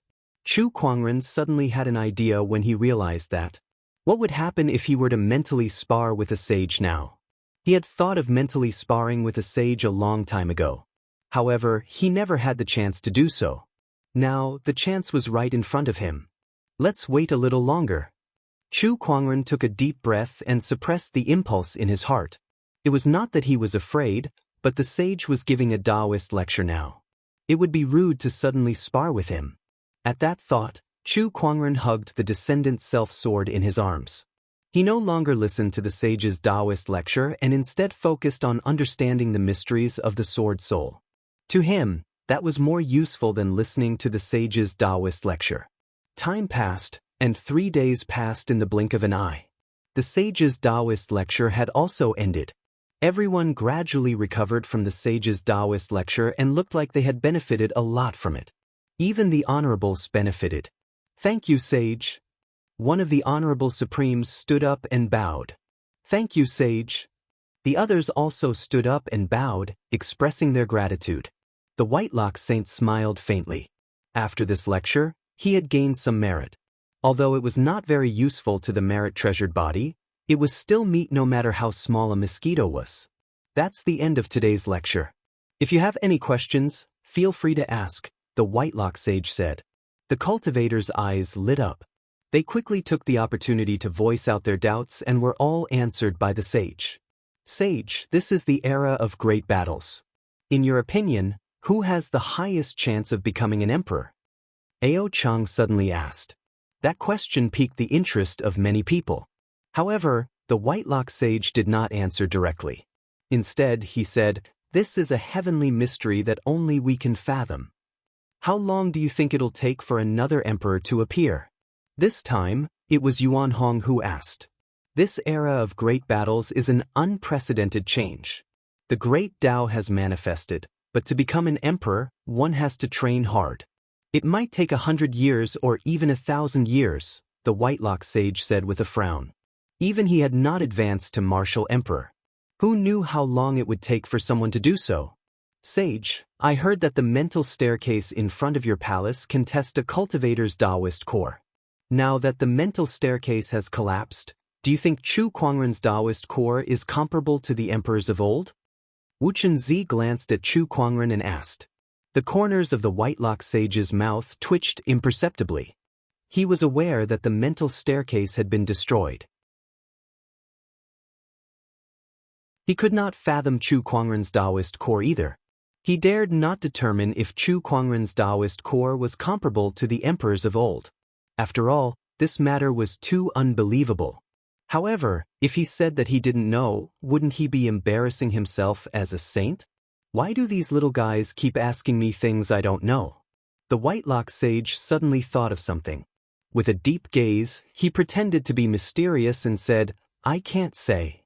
I can't say." As soon as these words were spoken, everyone looked at each other and were slightly puzzled. "Can't say? What does this mean?" Everyone was extremely curious, but the sage did not say anything. Even if they were so curious that they felt like ants were crawling in their hearts, there was no way they could know. "Sage, I've been stuck in the honorable realm for 2,000 years. May I ask how I can break through?" At that moment, an honorable suddenly asked. Although this question was still very difficult, compared to the questions that the previous sages did not know, he still knew a little about it. The sermon lasted for 3 days, and the question and answer session took 2 days. The Whitelock Sage felt that it was about time, so he set his gaze on Chu Kuangren with a hint of curiosity in his eyes. This was because Chu Kuangren had been sitting on the same spot since the beginning. He neither listened to his sermon nor asked any questions. All he did was hug his sword. Chu Kuangren was like a statue, not moving an inch. The Whitelock Sage started to wonder why Chu Kuangren was there. Not only the sage, but the others also noticed Chu Kuangren's strange behavior. They looked at each other, not knowing what he was up to. "Chu Kuangren, how dare you disregard the sage's authority? How dare you be so rude in front of a sage?" An honorable suddenly questioned Chu Kuangren loudly. At that moment, the descendant self-sword trembled slightly, revealing half of its body. An incredibly terrifying sharp aura locked onto that honorable. That honorable's face turned pale as if he was struck by lightning. That sharp aura made him feel like his life was hanging by a thread. That sword was too terrifying. The crowd was secretly shocked. It was indeed worthy of being the 100-sword spectrum's #1 sword. It was the only known sacred sword that had merged with a sword soul. It truly lived up to its reputation. Chu Kuangren slowly regained consciousness. He placed his hand on the descendant self-sword's hilt and sheathed it into its scabbard. He then caressed the sword's body as if he was comforting it. He softly murmured, "It's not worth getting angry over someone like him." Then, he looked around before he looked at the Whitelock sage who was sitting on a futon. He smiled and asked, "Is the sermon over?" The Whitelock sage nodded. "All right then. I have a question for you as well." The crowd looked at him curiously. "Please go ahead." The sage's expression turned serious. How difficult would it be to answer a question that even a peerless sky pride like him could not understand? The sage has been preaching for 3 days and answering questions for 2 days. Are you tired? What? The crowd looked at each other in confusion. What kind of question was that? "I'm all right," the Whitelock sage replied. He too did not know what Chu Kuangren was up to. If that's the case, may I invite the sage to spar with me now?" Chu Kuangren chuckled. As soon as he said that, the crowd fell into an eerie silence. Everyone was doubting what they had just heard. What did they just hear? Chu Kuangren wanted to spar with a sage. "How dare you? How dare you spout such nonsense, you little brat?" A few terrifying auras instantly erupted. It was a few honorables who were glaring at Chu Kuangren. The Whitelock sage was like a teacher to them when he preached to them, and they respected him immensely. To them, Chu Kuangren's actions were no different from provoking the sage. How could they not be angry? Buzz. A sword chime erupted. An incredibly terrifying sword-based Taoist rhyme filled the air and instantly overpowered the honorable's poise, forcing them to retreat. The initially furious honorables looked at Chu Kuangren in shock. "I'm asking the sage, not you guys." Chu Kuangren glanced at the honorables before he looked straight at the sage. "I wonder if the sage is willing to spar with me?" His tone was neither humble nor arrogant, and there was a hint of seriousness in it. Everyone believed him. Chu Kuangren really wanted to spar with a sage. At that thought, they did not know how to express their inner thoughts. They could not tell if they were shocked or disdainful. However, there was one thing they were sure of. They would never dare to request a spar with a sage like Chu Kuangren did. They did not even dare to think about it. We're here to listen to the sage's Taoist preaching, but this Chu Kuangren is here to spar with a sage.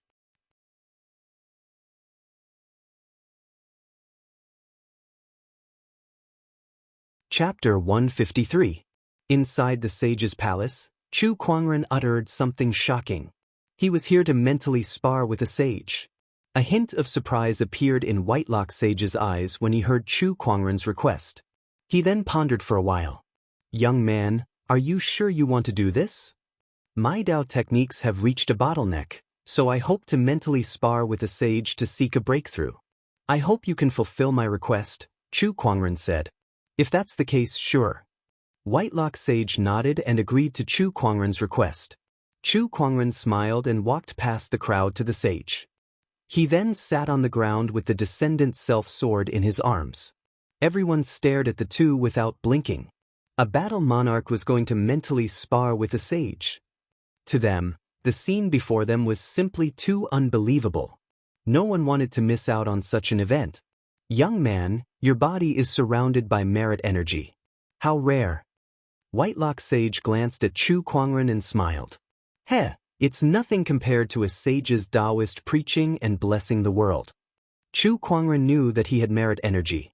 After all, he had saved the northern Lingdao state back then, so it would be strange if he did not have any merit energy. However, this bit of merit energy was nothing compared to Whitelock sage's. After all, the sage had accumulated so much merit energy that Chu Kuangren could not compare to. Nevertheless, Chu Kuangren did not take it to heart. "Sage, please," Chu Kuangren said. Then, Taoist rhymes emanated from his body, and the sword of the heavens hovered above his head as he began the mental sparring. Whitelock Sage did not hesitate and unleashed his Tao technique realm. In an instant, Chu Kuangren felt a boundless ocean-like Taoist rhyme rushing towards him, giving him unprecedented pressure. Is this the sage Taoist rhyme? If he had not spent 3 years studying the Longevity Emperor scripture, the sword of the heavens would have crumbled under this terrifying sage Taoist rhyme.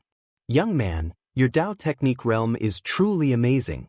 I'm afraid not many below the sages can compare to you.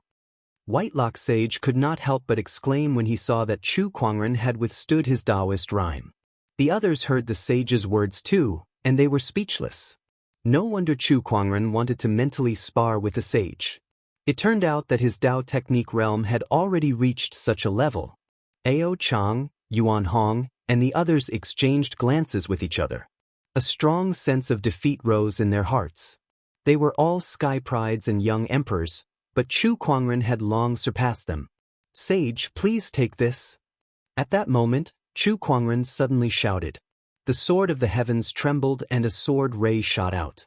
The terrifying sword light contained an extreme sword-based Taoist rhyme.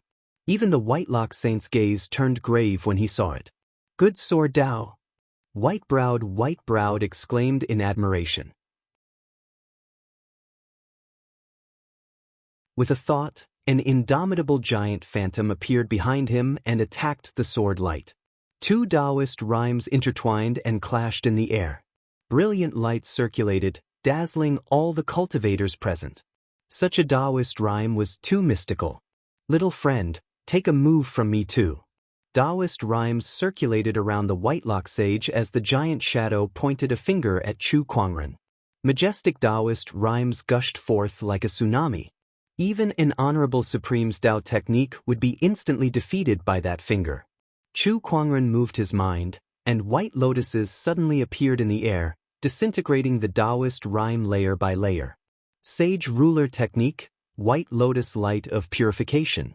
Oh, what an amazing technique! Whitelock Sage was slightly surprised. Again! Chu Kuangren's eyes glimmered with excitement. Mental sparring with a sage was indeed extraordinary. He could vaguely feel that he had touched the Taoist technique barrier. Not only that, but he had also used the Eternal Emperor scripture that he had learned in the past 3 years in this mental sparring session to deepen his understanding. Not only that, but the various techniques that he had learned in the Dharma sect were also at his fingertips. Chu Kuangren used everything that he had learned in his lifetime and enjoyed himself to the fullest. The mental sparring session lasted for an entire day. All sorts of mystical Taoist rhymes lingered in the grand hall, mesmerizing every cultivator. In particular, Chu Kuangren's Taoist rhymes made every cultivator feel like they could see the shadow of their own Tao within them. This shocked everyone. They couldn't imagine how a person could master so many cultivation techniques. Rumor has it that Chu Kuangren once learned all the techniques in the Dharma sect. It seems that the rumors are true. This is too terrifying. He has so many techniques, yet he can use each and every one of them to perfection. I'm afraid that even the Dharma sect master can only do this. Just how terrifying is this person's level of enlightenment? Even the 7th forefather and the other protectors who had always been by Chu Kuangren's side were a little shocked. They knew that Chu Kuangren's Taoist technique realm was so high that even they could not compare to him, but they did not expect it to be this high. He had sparred with a sage for an entire day and night without losing. "Junior Chu, it's time to end this." At that moment, Whitelock Sage suddenly spoke, and a ray of white light shot out from between his brows. That ray of white light contained an incredibly powerful Taoist rhyme.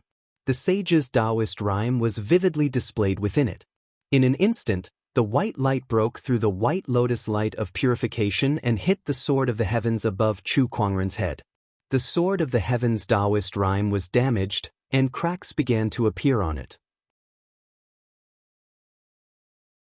Chu Kuangren's body trembled, and the Taoist rhyme around him gradually collapsed.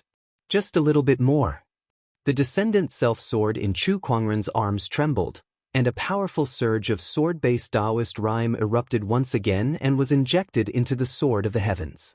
The Taoist rhyme that was initially collapsing was instantly stabilized, and it became even sharper. Whitelock Sage nodded. "What a good sword." Chu Kuangren did not reply. At that moment, he had fallen into a mysterious state of enlightenment.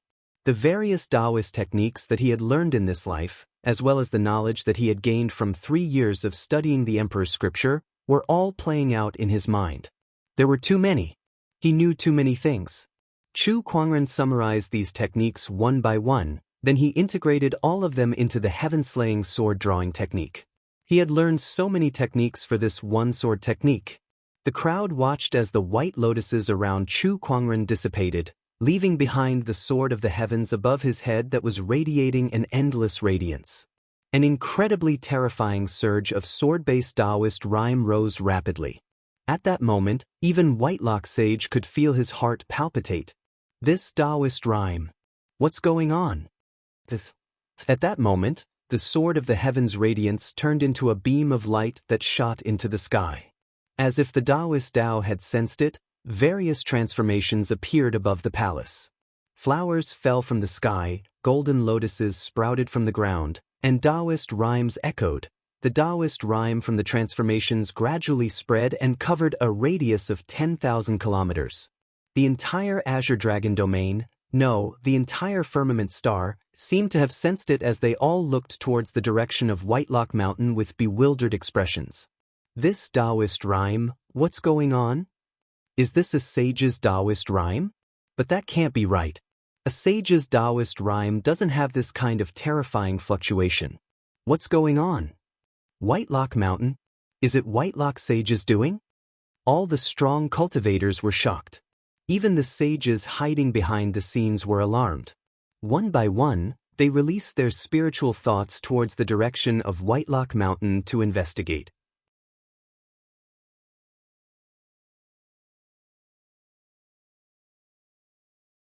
Chapter 154. The sages tried to peek at the Whitelock Mountain's Taoist rhyme. However, a terrifying aura erupted from the Taoist rhyme, shocking all the sages who came to peek. That Taoist rhyme contained a majestic emperor's aura. A towering white-robed figure gradually appeared before everyone's eyes. That person was holding a long sword, and a terrifying Taoist rhyme surged around his body. It was the emperor's aura that the sages felt. Who's that? I don't know. Why would an emperor appear? No, that's not an emperor. It's just an emperor's aura. Also, why do I feel that this person looks familiar? The sages communicated with each other through their spiritual thoughts. Suddenly, one of the sages said in a shocked tone, "That person looks like Chu Kuangren." Chu Kuangren, the Black Heaven sect's lead disciple Chu Kuangren. Oh, it really is that kid. The Black Heaven sect's sage also recognized Chu Kuangren, but he was also very puzzled by the scene before him. He did not know why Chu Kuangren would have an emperor's aura. No, Chu Kuangren's cultivation level is only at the Battle Monarch realm, and he doesn't have any emperor's essence on him. Where is this emperor's aura coming from? Even emperor's essence wouldn't have such a strong emperor's aura, let alone such a phenomenon. If I'm not mistaken, he's creating his own emperor's technique. One of the sages could not hide the shock in his tone. At that, everyone regained their senses. Upon closer inspection, they realized that Chu Kuangren was indeed creating his own emperor's technique. This discovery left all the sages dumbfounded. They were so shocked that even their spiritual thoughts began to fluctuate violently. How is this possible? A Battle Monarch realm cultivator creating his own emperor's technique? This is a fantasy. I've never heard of such a thing before. When the sages regained their senses, they expressed their doubts. This kind of thing was too unimaginable. The Black Heaven sect sage was also shocked, but he then laughed and said, "This kid really surprises us time and time again." 3 years ago, he created his own sage ruler technique, and 3 years later, he created his own emperor's technique. The heavens have blessed the Black Heaven sect. The Black Heaven sect's sage's voice echoed in everyone's spiritual thoughts. The sages of the various orthodoxies were extremely jealous. Why was such a peerless sky pride born in the Black Heaven sect? Above the saint's palace, the white-robed figure held a long sword in his hand and suddenly slashed. A terrifying and boundless Taoist rhyme swept out along with this sword like a gale. This sword was not supported by any spiritual power. However, just the Taoist rhyme alone was enough to make all the living beings in the Whitelock Mountain, including the supremacies, prostrate themselves on the ground and shiver in fear. The sages' spiritual thoughts were also cut into pieces by this sword. They cried out in alarm and quickly retreated like the tide. Inside the sage's palace, Chu Kuangren had integrated everything he had learned into the heaven-slaying sword-drawing technique, and he had finally raised this sage ruler technique to the level of an emperor technique. He suddenly opened his eyes, and the heavenly law sword above his head released a boundless brilliance. He said to the Whitelock Saint, "Please take another sword strike from me." Buzz, the heavenly sword trembled slightly, and a purple sword light suddenly slashed out. A terrifying Taoist rhyme that seemed like it could tear the heavens and split the earth spread out, causing the pupils of everyone present, including the Supremes, to shrink. Their faces were filled with fear. The Whitelock Saint's expression turned grim as he fully unleashed his Tao technique realm. With a point of his finger, the sage Taoist rhyme collided with the sword light. The two Taoist rhymes exploded and enveloped the entire hall. Everyone's Tao technique realm was suppressed by this Taoist rhyme, making it difficult for them to use it. Not long after, the two Taoist rhymes slowly dissipated. Chu Kuangren and the Whitelock Saint remained seated. The Whitelock Saint's eyes were filled with shock. He had blocked that sword strike just now. However, that was under the circumstance that Chu Kuangren had just self-created an emperor technique and was not familiar with it yet. Otherwise, the Whitelock Saint might have lost. "I can't believe that such a stunning sky pride like you would appear in this era," the Whitelock Saint exclaimed. Self-created emperor technique. That was something that only an emperor could do. However, Chu Kuangren had done it when he was only in the battle monarch realm. His realm was worlds apart from an emperor. Even a sage would find such a thing unimaginable. "I've learned a lot from this sparring session. Thank you, sage, for your guidance." Chu Kuangren smiled in satisfaction. He had finally used this opportunity to elevate his heaven-slaying sword-drawing technique to an emperor technique, greatly increasing his combat strength. Who won and who lost? I don't know. The cultivators at the scene were confused. This sparring session was too mysterious. It was not something that people of their level could comprehend, so naturally, they did not know what was going on. However, some of the honorables could tell what was going on. The sage did not lose. One of the honorables took a deep breath and said, when the others heard this, they revealed a look of, as expected. I knew it. How could a sage lose? Chu Kuangren lost. TSK, he may be a sky pride, but he's still no match for a sage. No. At that moment, the honorable shook his head. The sage did not lose, but he did not win either. This sparring session was a draw. What?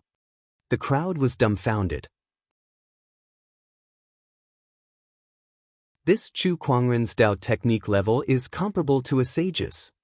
Not only that, Chu Kuangren even created an emperor technique at the end, the honorable said with a trembling voice. Obviously, this was a huge blow to him. As soon as he finished speaking, all the cultivators were dumbfounded. Self-created emperor technique? How could something like that happen to a battle monarch cultivator? They looked at the sage, wanting to prove it. However, the sage did not refute the honorable's words. His attitude undoubtedly confirmed what the honorable had said. At that moment, the cultivators in the palace were dumbfounded. As expected, the emperor's qi within my body trembled because of Chu Kuangren's self-created emperor technique. The sky pride Ao Chang murmured. At that moment, he had completely given up on competing with Chu Kuangren. How could he compete with a cheat who could self-create an emperor technique? 3 years ago, he suppressed everyone to the point where they could not even lift their heads. After 3 years of closed-door meditation, the era of great battles finally showed itself. Now that he's out, The world has become his stage again. How sad. Yuan Hong looked up to the sky and let out a long sigh. The other sky prides also smiled bitterly, their faces filled with melancholy. They realized that as long as Chu Kuangren was around, the world would always look at him. Chu Kuangren's brilliance was too dazzling. Like a blazing sun in the sky, who would pay attention to anyone else? Living in the same era with someone like him, especially in this so-called era of great battles, it's really sad. Yeah, we can't compete with him at all. Compete? What do we have to compete with him? He's already a battle monarch cultivator who can self-create an emperor technique. Who else can the throne belong to besides him? After the sparring session ended, the crowd left one by one. Chu Kuangren had also left. However, news of him sparring with a sage and self-creating an emperor technique quickly spread everywhere, causing an uproar in the entire firmament star.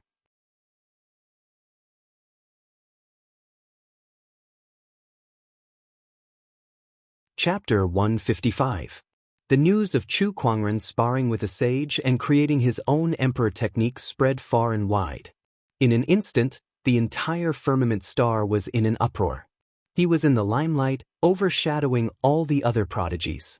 Some people even believed that if someone was destined to become an emperor in this era, Chu Kuangren would definitely be the best candidate.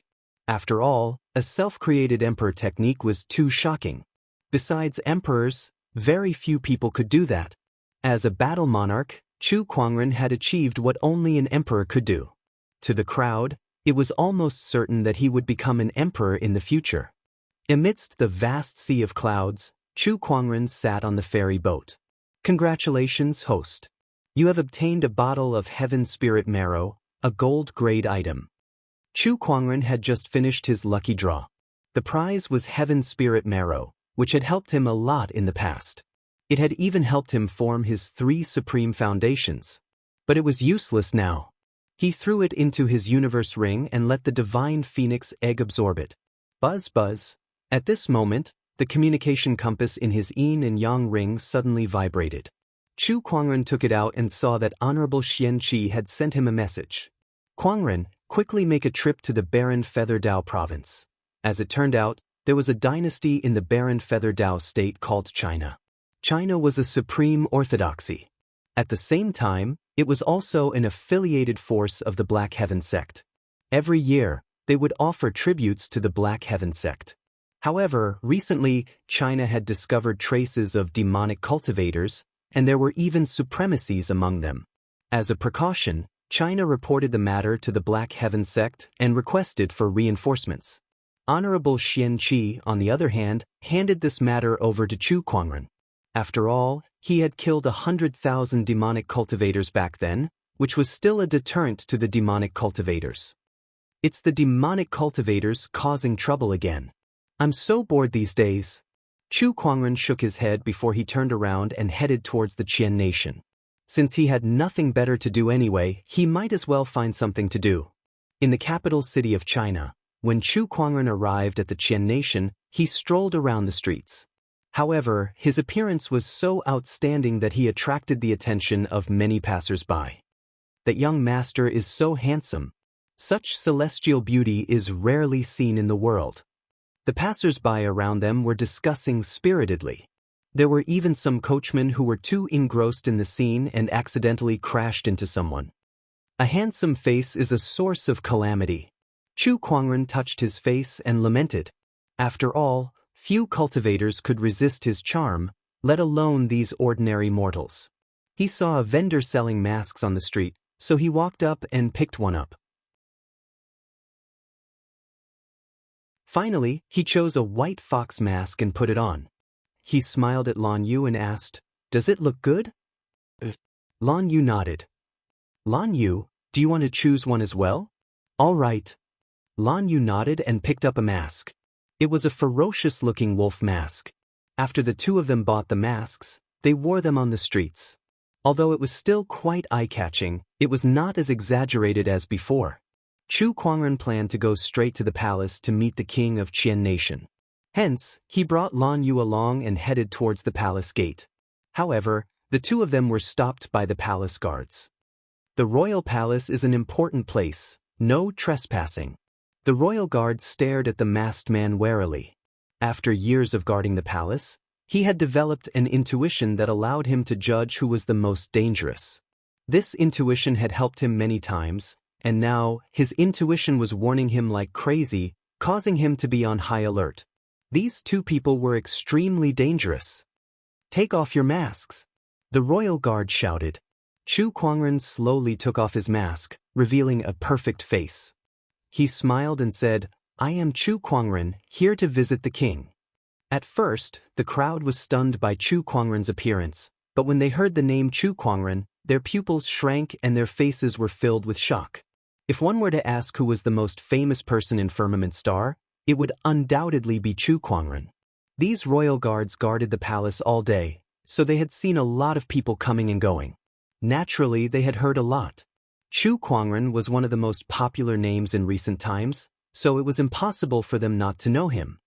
Chu Kuangren, he's the rumored Black Heaven sect lead disciple who created his own emperor technique. Gosh, I can't believe I'm seeing him in person. He looks better than the rumors say. What's he doing in the palace? The royal guard immediately said after hearing Chu Kuangren's name, "Please wait for a moment. I'll report to the king immediately." "Thank you." Chu Kuangren smiled. Not long after, the group of guards saw the dignified King Qian rushing out of the palace to welcome Chu Kuangren personally. "Oh my, brother Chu, it's my fault for making you wait here for so long. Please come in, you're too kind, King Qian." Chu Kuangren and King Qian followed King Qian into the palace. Along the way, King Qian secretly observed Chu Kuangren. The more he looked, the more he felt that the rumors were true.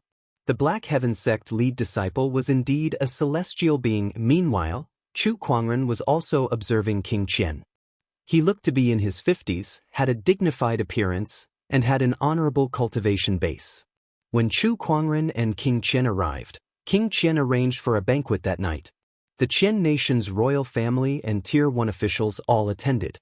At the banquet, many people were sizing Chu Kuangren up. It was especially so for the princesses and princes. Chu Kuangren had long gotten used to these gazes, so he did not pay much attention to them. "I've asked for help from the Black Heaven sect, but I didn't expect them to send you here. It's the Qian nation's honor," King Qian said with a smile. Chu Kuangren smiled. "You're too kind, King Qian. However, my honorable teacher has sent me here, but I'm not too familiar with the situation. I wonder if you can tell me in detail which demonic cultivators are causing trouble in the Qian nation." At that, King Qian's expression turned serious. "It's mainly people from the Euphoria sect and the Ashura sect. Besides them, there's also a group of unknown demonic cultivators.